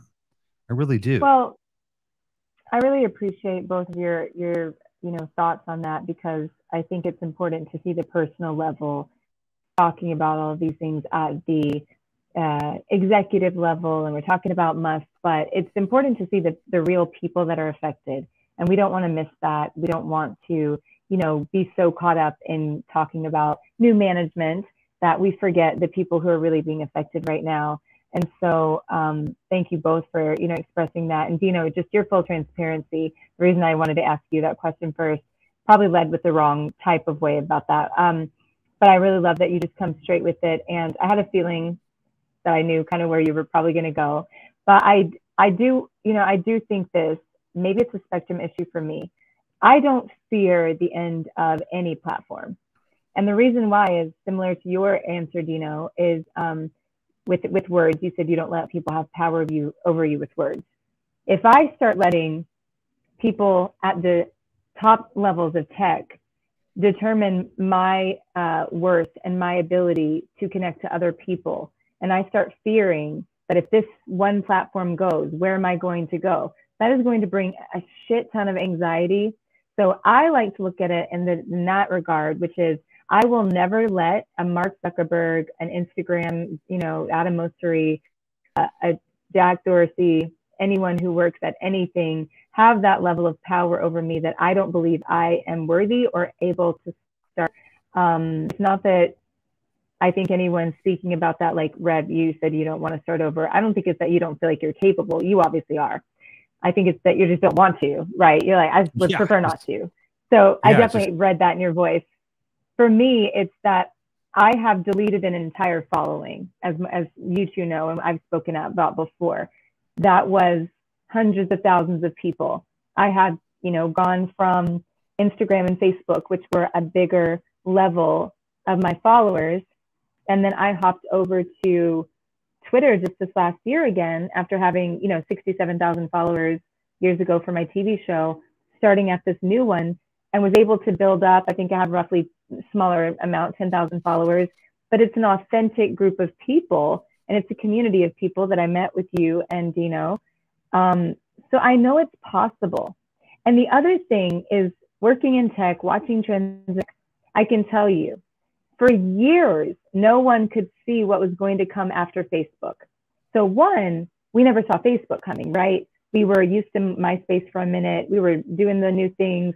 And then Facebook came up, Friendster, Friends Pages. all that. And what happened was we saw Facebook explode, and people really could not imagine what would come next. And then Twitter was in that mix as well. Instagram came over, and obviously Facebook knew that they were going to be big, or they would not have bought them. And they were, and I was in the beta of that program. But no one saw TikTok coming. And when TikTok came on the scene, all it did for me was say, okay, this is what we are now. We are an evolving tech space.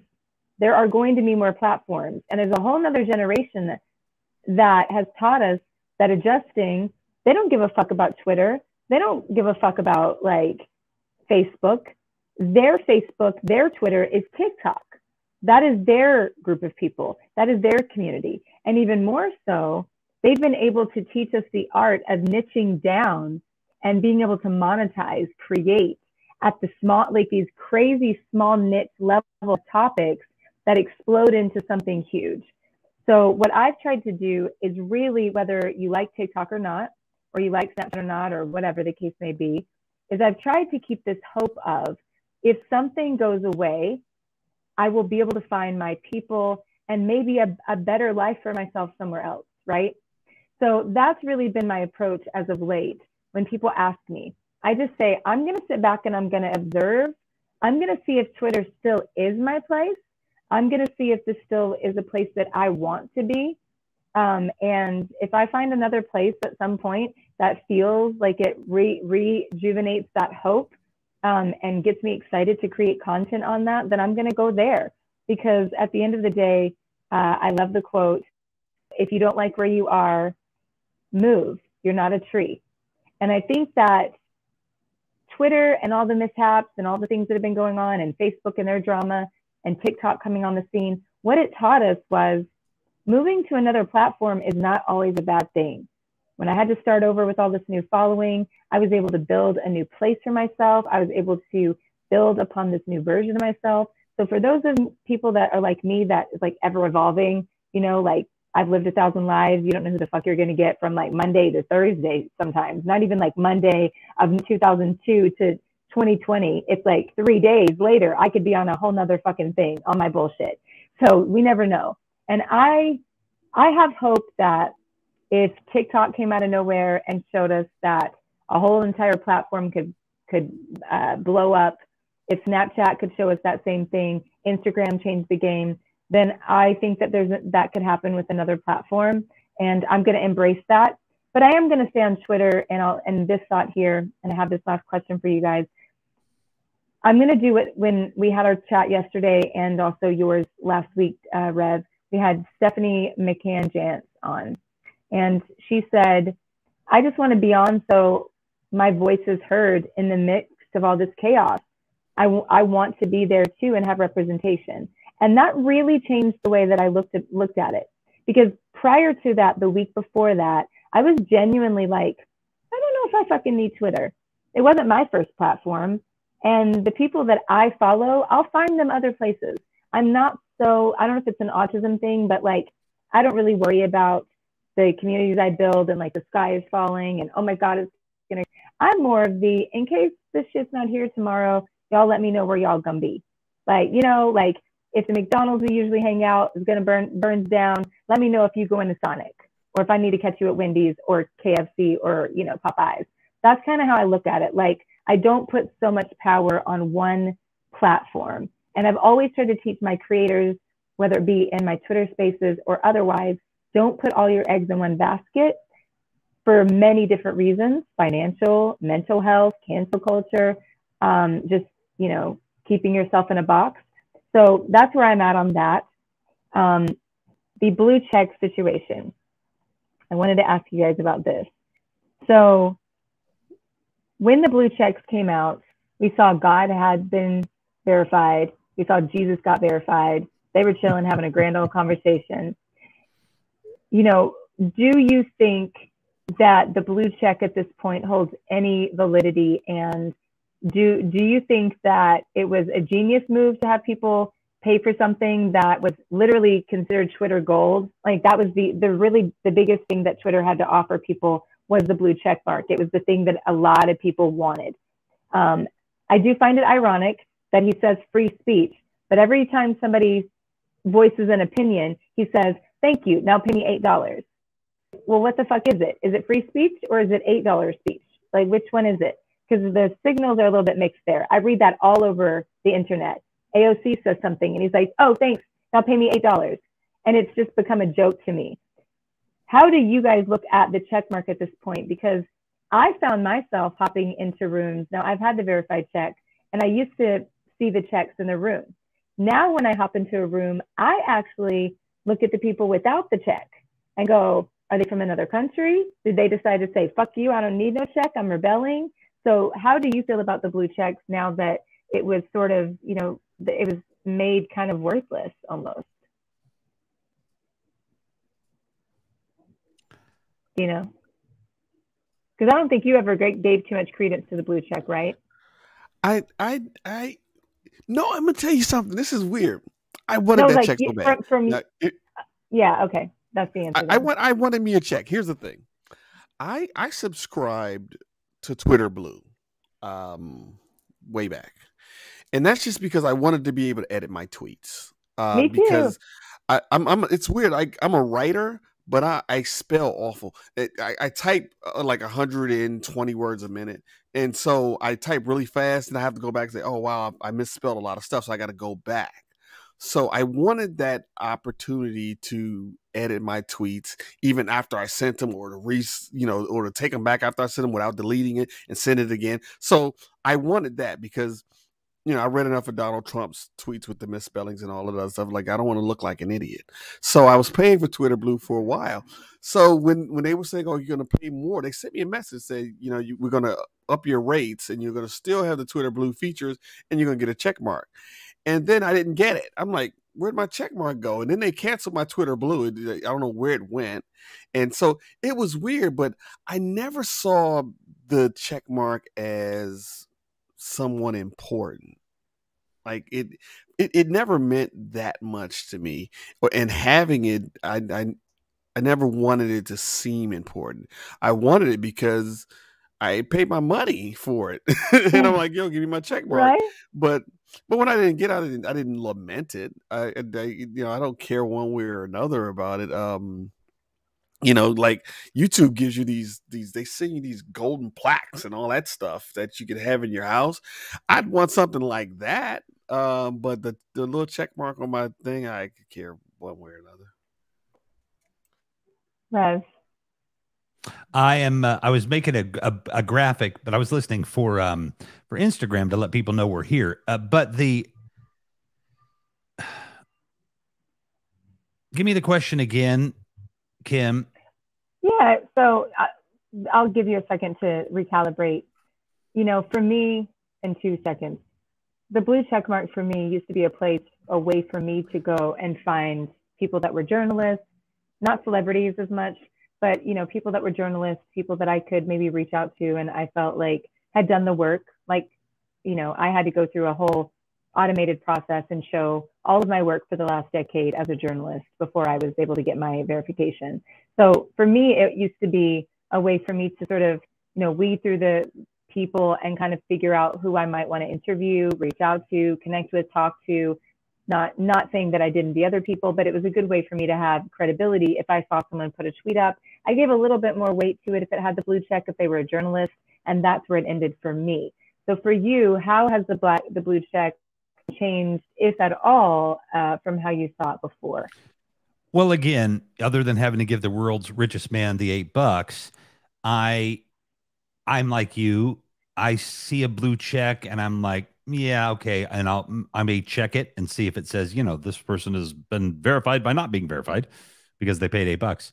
So no, I mean, I can, sometimes you can kind of quickly tell whether it's probably a journalist or somebody, but I mean, again, like Dino, in so many ways, the blue check for me would have just helped my mission by having more credibility. And then, like tonight, hopefully it looks like we're going to have one of the first, I'm going to have my mayoral candidate booked, Chicago candidate booked for my show this week. And, you have to earn that, right? So like I said, I would have wanted to earn that blue check mark. I wouldn't want to just given to me. And it really did it did just poison it. And I don't think, because I know you asked it now that I remember the question as well, that it was a good move. Like maybe you could have, like Dino said, you know, I don't know, give me a new car. He's got enough money. I'll take a Tesla for $8 a month.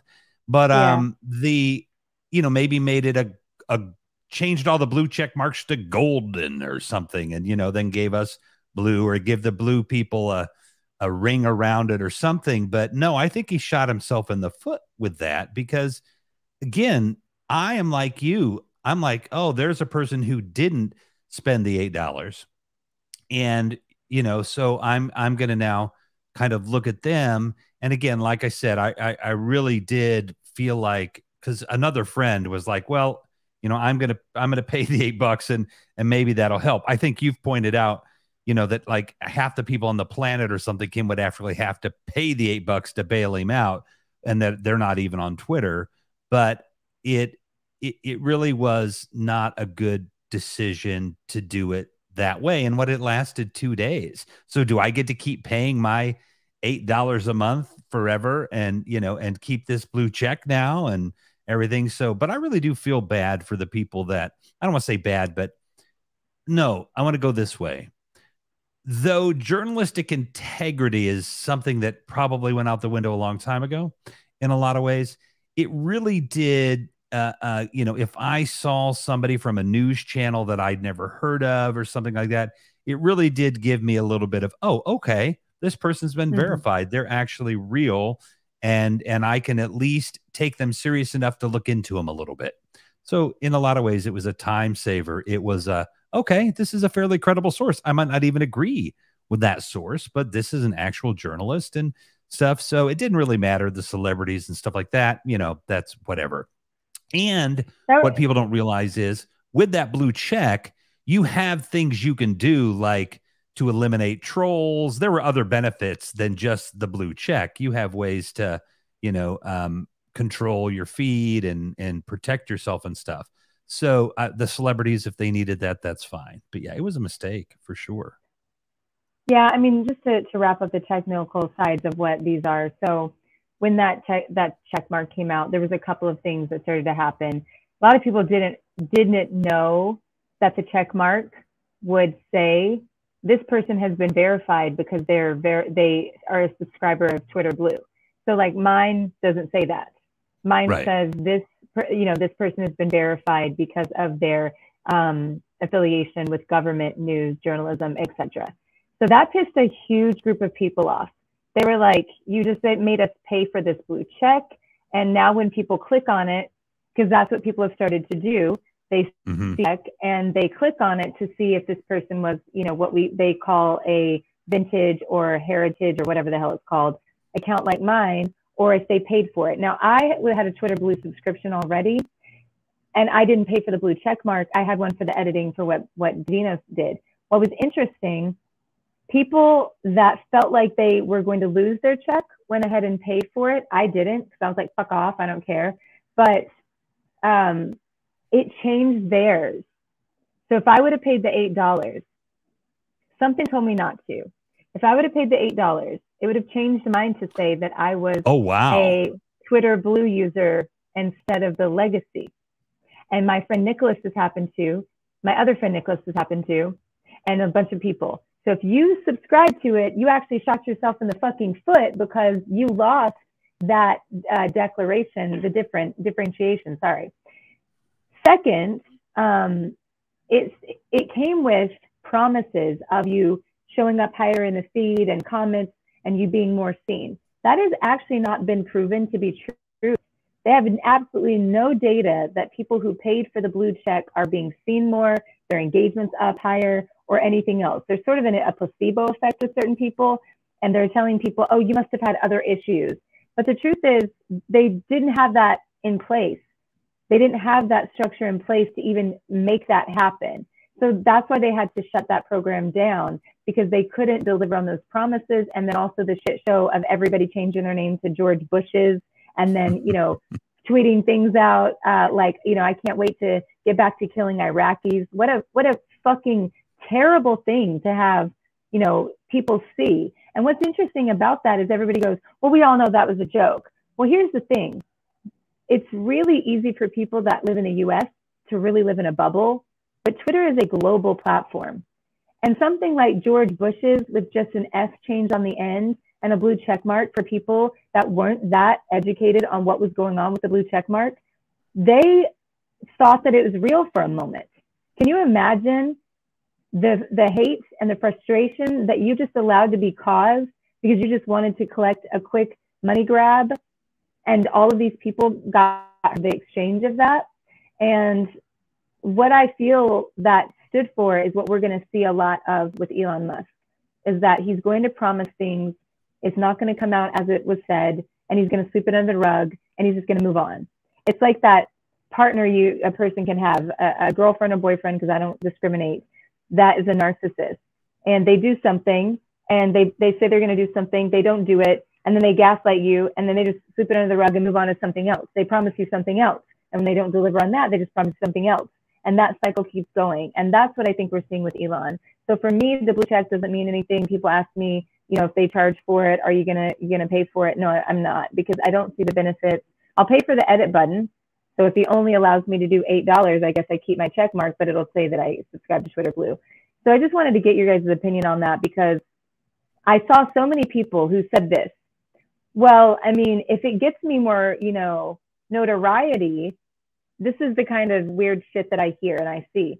If it gets me more notoriety, that more brands want to work with me. First of all, where the fuck are the brands? The advertisers are gone. And contrary to popular belief, less ads does not mean good for the platform. Less money coming in means less money to do the things that you want done on the platform. So Twitter Spaces updates, community updates, all of these extra things that were promised this last year cannot be built, cannot be done, because who's going to pay for it, right? So the platform itself will not evolve in that regard. And then to wrap this other part up is, people kept saying, I'm going to get noticed. So if I got to pay for it, it's like, I'll put it in my advertising budget. But you're not being noticed, because everybody has a blue check now and it's not worth anything. And when people click on it, they just know that you paid for it. So it's really interesting that people can't understand that, but because Elon told them that they would have more opportunity if they paid for this check, and that advertisers may want to work with them as small creators, they believed it and decided, oh, I want more engagement, I want more followers. And it just didn't happen. So just really wanted your guys' opinion on that. So I know we're running a bit past on time here. I think we were going to go about 90 minutes. So do we have some follow-up thoughts? I had some other questions, but I didn't get those over to you, Dino, because you weren't on the group chat. So was going to let you kind of write us out here on what you had remaining. If you want to, let's ride this to midnight Eastern, which is next 15 minutes. So if you've got more questions, you can lead. Okay. Hey, and Steven Caggiano's down there. I just want to say, hey, Steven, man, great to see you. I saw you do a retweet, and great to see you over here. It looks like you're coming through on Twitch. Yeah, so Steven actually did the graphic for our Amani. So last minute, the flyer that we put out today for us to promote the show, I needed somebody really quickly to, make her image to fit ours into just a quick avatar. And Steven came through on that in like 5 seconds. So thank you so much, Steven. Way to come through, Steven. Thank you. Yeah, so Steven is an honorary member of our production team right now. He really came through on that within minutes. So thank you for being clutch in that time of need, Steven. Really appreciate you. So yeah, my other thought here I had was the Twitter files. I'm going to go back to that for a second, and Kanye and different things. Last two things we're going to talk about. So Kanye was on Alex Jones this week. We know that. We know he had some choice to say about his infatuation of Nazis and all of that. The biggest thing that I thought watching that was watching Alex, of all people, Jones' face be like, whoa. And he kind of did the nervous laugh like, and what I started to see was Republicans loved using Kanye as their mouthpiece, as their, black voice, until he went that far. And I don't know if you guys have any opinions on this or if you watched it, but it looked like they were sort of backtracking, and they were like, oh, wait a minute. Now we don't have deniability. We can't say that we love Nazis. We can't say that that's not a thing. And then Kanye's like, Alex Jones. So Kanye says, I love Nazis. And Alex Jones is like, oh, I know you're going for the shock factor. And he's like, no, I love Nazis. I love Hitler. And you could see Alex Jones, I mean, Alex Jones of all people, you know, like denier of Sandy Hook, conspiracy theorist 101. He was like uncomfortable. He was doing the whole like, yeah, sure. Okay, Kanye.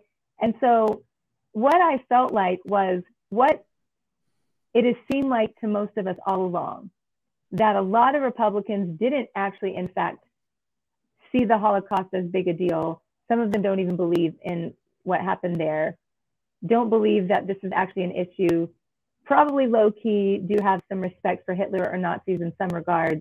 And then Kanye goes and blows the cap off of it and says, I can't really deny it because I, as one of you, have now spoken for you and I say, I love Nazis, I love Hitler. And you saw a lot of Republicans kind of backing up. So the question I have is, what happens with people like Candace Owens, who was standing, you know, shoulder to shoulder with the, you know, White Lives Matter t-shirt? What happens with people like Alex Jones, that is one of the biggest shock factor type people on this planet when it comes to these topics? How do they now maneuver their connections with Kanye through this process? And how do you think that plays a role in going forward in deniability? Because up until this point, they've been able to deny that they're that intense and that radical. But now you've got someone who claims he's a Republican and he's Donald Trump's friend. He's going on Alex Jones. He's on all the shows. And he just flat out has said he supports Hitler. He had great ideas and he loves Nazis. Well, I'll say this, and I don't know if you guys agree with me. And I'm not insulting people on the right. I'm really not. To a large extent, what I will notice about liberals is that liberals are less forgiving to some extent than conservatives. In that conservatives, it seems easy to play the Jedi mind trick on. Like this Kanye thing, trust me when I say this, it's not a big deal. Not to them. Because they're going to say, I never knew Kanye West.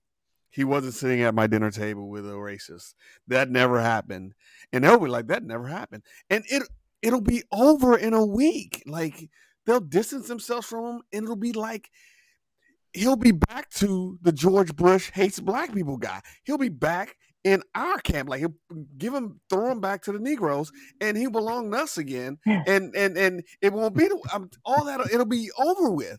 So it's less of a big deal as people think it is. People want to have this outrage, but it's going to be gone. Like, grab him by the PUSS. That disappeared in 2 weeks. It was done. We kept screaming about it. Conservatives were like, what are you talking about? It never happened. So it's not that big a deal right now. Funny thing is, though, I will say down the line, because the GOP's kind of making a slight left, like they made that hard right to MAGA country. Now they're kind of veering back to the left, and they're like Donald who, like it's that's happening now. So these things, because what they'll do is once the black people throw Kanye back, because we don't want him back, they're gonna push him. They're gonna push him to the far right. They're gonna say, go over there with Trump, sit in the corner. He's a Trump guy, but all these people who are trying to now steer the party will steer they're not going too far left, of course they're not, but they're going to go just enough to get around Donald Trump's ideas and what happened in these midterms coming into 2024. They're going to go right along the DeSantis road, wherever he leads that road. And DeSantis is going to be like, I never knew Kanye. And so It won't hurt him. Great point, and I think that's a valid point. Thank you for sharing that, because I think the other thing that I thought when I was watching it was Kanye is an easy target for this, which is like, we didn't say it. Kanye said it. And, you know, it's easy to discard someone who has been used as a puppet and doesn't know that and doesn't realize that just as easily as they let him in the door and allow him to sit at the table, he will quickly be removed and, you know, pushed back out the door as literally the same way they see the help in most ways in their political viewpoints and also their racist viewpoints. So I think one of the things that it really shined a light on for me was the deniability that they can't say that some extremists on their side that says these things right out open, but on the other side, it really shows how much they're only going to ride with somebody like Kanye until it means that it's time to throw him under the bus. And then in that case, he's out.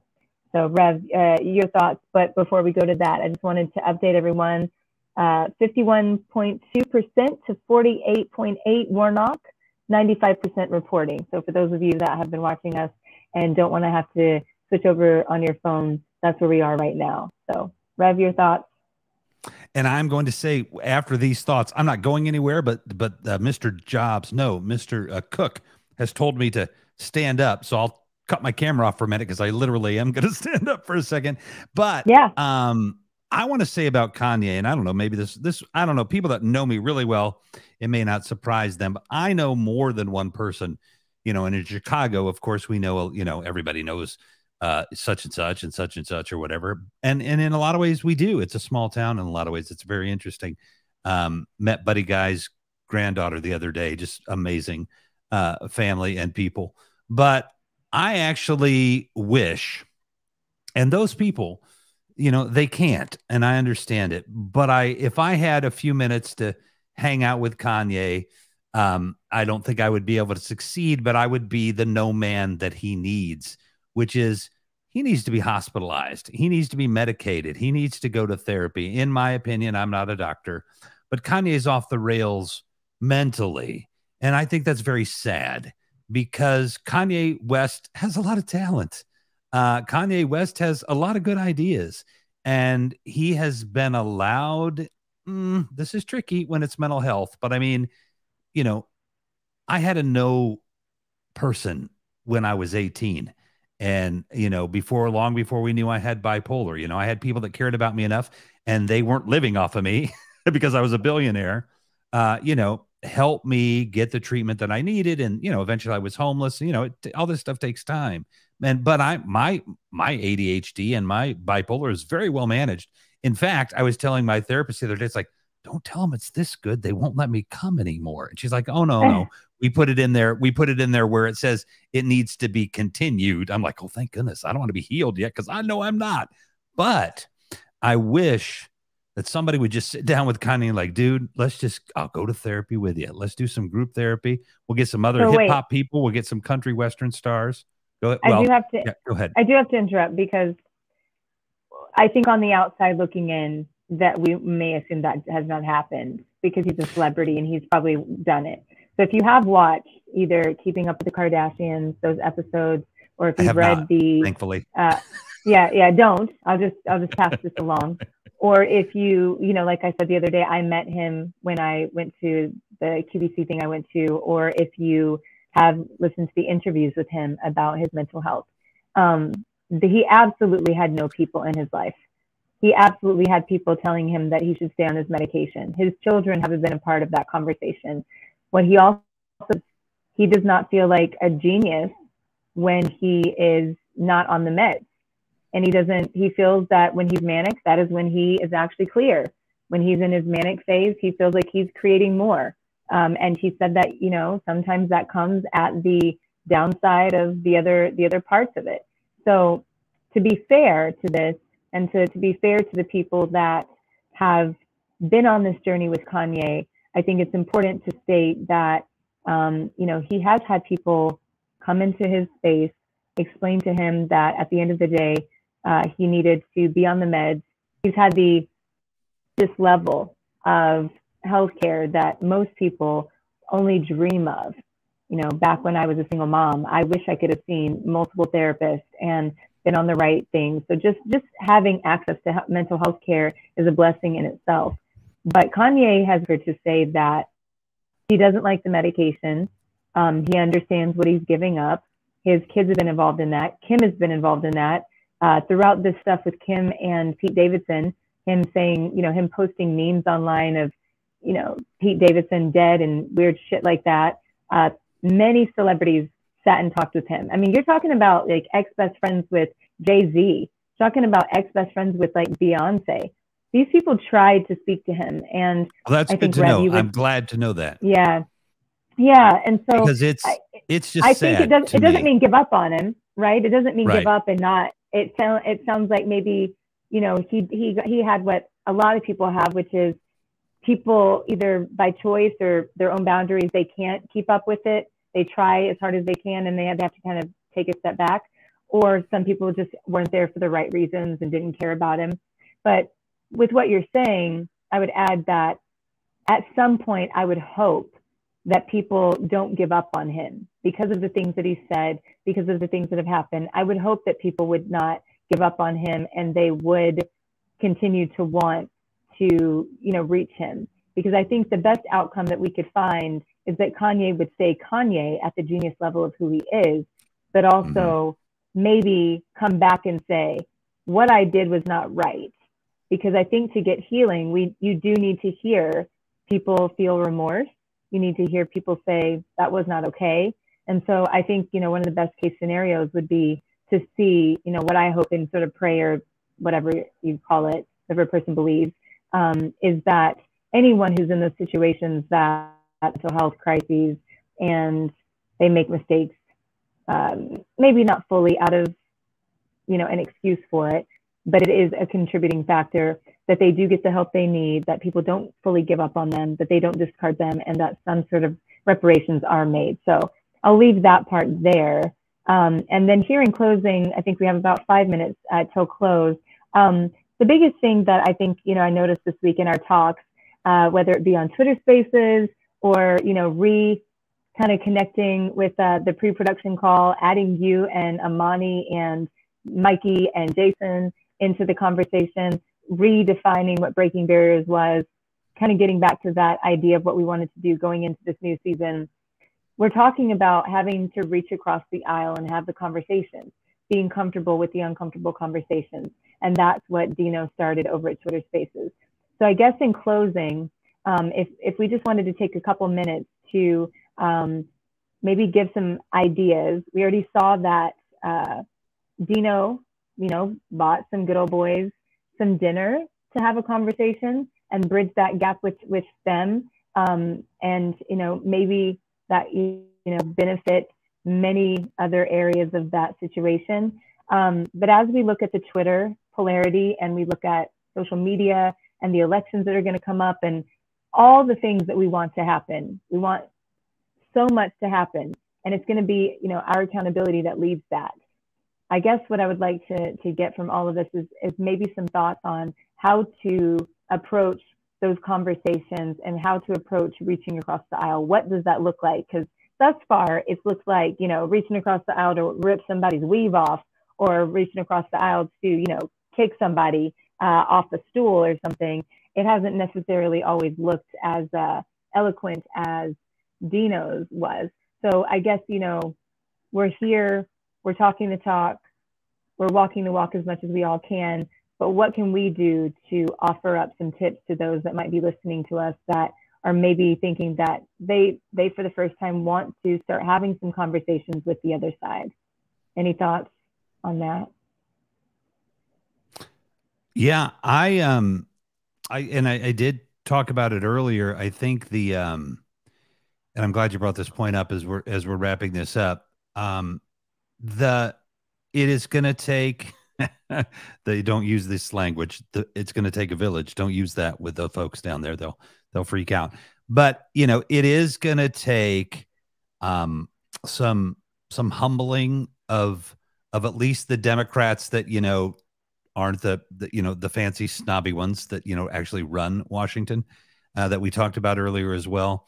But it's just going to take the everyday person to, next time we sit around at the Christmas, table there or the Hanukkah bush or, whatever we're doing there, we're working our families. I think it's just time to just start trying to just make conversation again.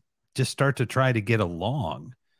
We don't have to agree in politics. That's America.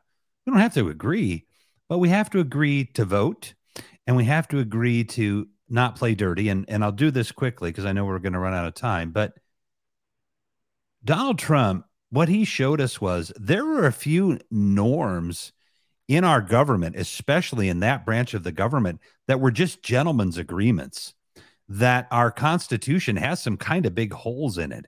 And if he'd have been smarter in terms of, or let's say savvier, he could have exploited those even more. That's Trump. You do not want a Ted Cruz to be president, because he will do that, because so much of our government could be unwound if the current president doesn't agree to kind of the rules, but they're not laws. So we're all going to have to sit around the table and just try to be friends again. As I'm not forcing anybody into anything, but a good chunk of America could at least golf together or sunbathe together, go to the beach together or whatever, and have family picnics. And you could be friends with your neighbors, because now, you know, liberals and conservatives, we don't even live in the same neighborhoods anymore, at least not in the North. Yeah, absolutely. I think that's great. Thank you so much. Dino, thoughts? Well, I'm going to echo some of what Rev said in that for me, it's Friday Night Lights. I like high school football. Go to any small town. I went to college in Kentucky. In Kentucky, football is like religion, kind of like it is in Texas. It's like a religion. Yeah. Friday nights, you get to see what your community is. Your community becomes one, because like I was in Madison County, and those people from Estill County, don't bring their team up here, and they sit over there, and we're all together, and we hate them because they're from Estill County, and they hate us back, but they're hating us together, and we're hating them together. And when it's all over, we leave together. We're like, you know, we're out in the parking lot, and we're tailgating together. That's local government. That is what this country is made of. No other place like America exists in this form, because it's so large. Like these states in other parts of the world would be countries. Like we got to think about that. So your state is your country. Like your governor is your president, your local governor. So what I'm saying is we got to get together on these local levels, decide who our mayor is going to be, our city council, because in the end, here's where we're all the same. We want our kids to have a good education. We want them to feel safe when they walk the streets. We don't want to have to lock our doors at night. We want the same things no matter what label you put on it, conservative, liberal, whatever. At some point, having a degree in history, I know this. At some point, this experiment that we call this democratic republic is going to fail. It's not built to last. Just so you know, it's just not. It's weird. Dictatorships last a lot longer than democracies. So this thing, whatever this form of government is, this wave is going to end at some point. But what emerges, hopefully, will be better. But I think it'll be more centralized around, and this is so funny, at the heart of what they believe, conservatives believe this. They don't want big government in their lives. We need to learn, as Rev said, to live together. That's just it. We need to learn to govern ourselves, maybe even to an extent police ourselves in our state, in so much as that we look out for one another and all this other stuff, and to talk. Once again, it's I'm preaching to the choir when I say have uncomfortable conversations with people who don't agree with you. Bite your tongue, just shut up and listen. And if you listen hard enough, you realize that the same things you're spouting while you're telling him he's wrong, you're saying the same things, maybe differently, but you're saying the same things and you believe the same things. That's it. Wow, thank you so much for that, because that really brought up exact place that I was going to go. Right at the end there is what I'm going to build off of. So as Rev was talking, and then as you were talking, I started to get emotional, and we know that I'm the crybaby on this. So we're going to try to get through this. I grew up in not ideal situations, and we were poor, and we had a lot of loss, and there was a lot that happened, and I went through a lot at my high school. We had a lot of like deaths that happened. I saw a lot of death around me with my dad and his friends and different things. But one of the things I noticed was, again, I'm going to go back to my daddy. My dad had this undying ability to talk to anyone because he found a way to relate to them on a human level before anything else. So before he saw anything as far as where they lived, their race, where they worked.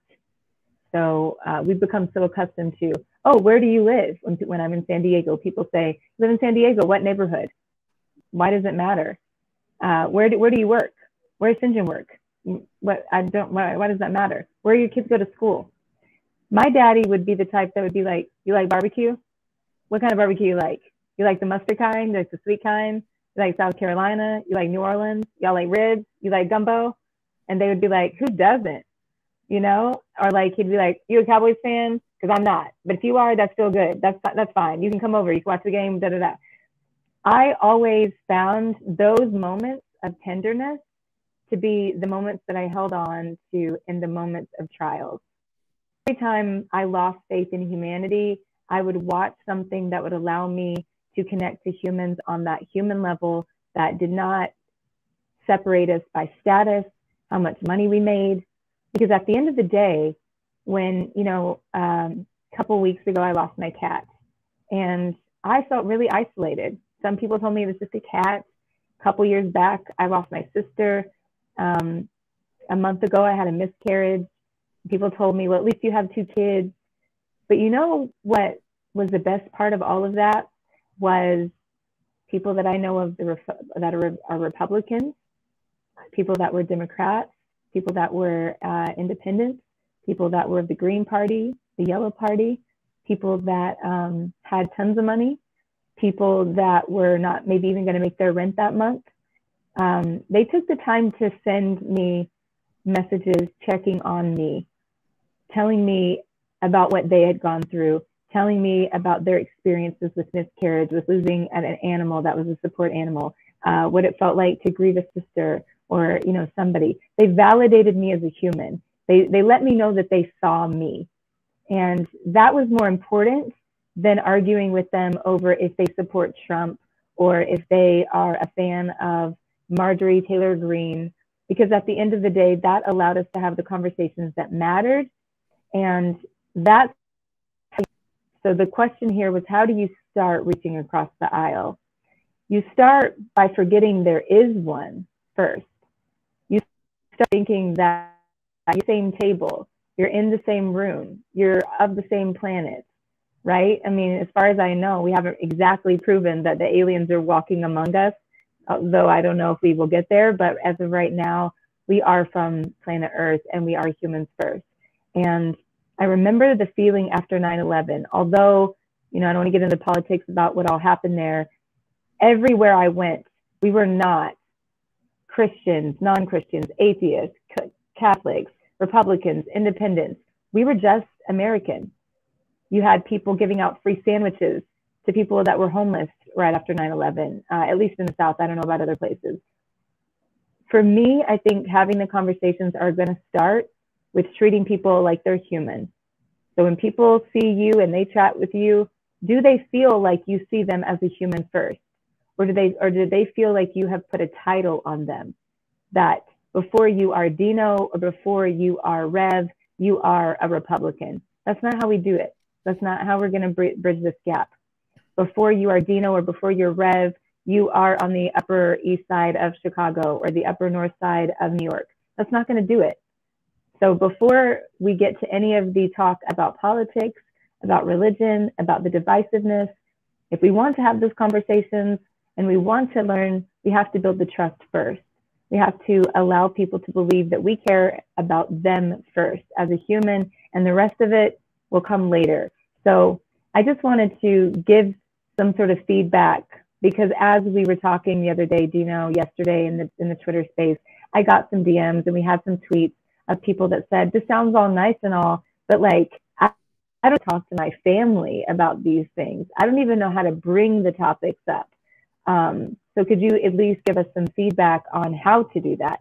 So that's why I wanted to give just some perspective, because, you know, if my daddy can think for the most part that most rich people were evil, but still invite them to the barbecue, if he could, you know, still be dealing with recovering from being racist in thought from his upbringing, and be in Walmart and ask a family of people that, you know, didn't look like they had a place to go for 4th of July and bring them over every year, you know, I think that we can start having some conversations on the human level first. And that's how all of us connected in a Twitter space. Before I ever cared about Dino's affiliation with anything, I cared about how I heard him speak. I cared about, I saw him touch the lives of the people in that space. Before I saw Rev as an atheist, I believe you're atheist, right, Rev? Can't remember. But if well, agnostic, sure. Agnostic, yep. Sorry. So before I saw That's Rev fine. as agnostic, or before I saw him, you know, as anything other than who he was, I saw him as the person that was extremely thoughtful, had remembered some things from a previous Twitter space that I didn't even know he was in, and made me go, wow, like he actually listened to me. So before any of our conversations about politics or religion or divisive topics came up, we saw each other as humans first. And I think that's what's going to make the difference. So before we go trying to reach across an aisle, maybe person across the aisle, maybe see them as sitting next to you on the same side. So I like to picture when I start conversations, instead of someone sitting across from me, them sitting next to me, because it's a more intimate talk when someone is next to you. And that is contrary to my autism, because I don't like people close to me and I don't like to talk that close. But the people that I care about the most are the ones that I sit right next to. My kids, my mama, my partner, and I sit next to them, I cuddle with them, I hold hands with them. So at the end of the day, when I was doing the promotion for today, and I'll wrap my thought here, I was looking for something that embodied what we were doing. And I didn't need a picture at the end, so I didn't end up using it. But I was scrolling photos and I saw a group of hands holding each other's hands. And the most beautiful part was it was silhouetted, so you could not see the color of the hands. And at first I thought that I needed to find one that had diversity in it. And then I thought, no, I don't need to. I like the silhouette photo that doesn't tell you what color the hands are, because it shouldn't matter. Like we shouldn't have to say, oh, look at this unifying picture that says white, black, Middle Eastern, people of color, indigenous, they're all holding hands, kumbaya.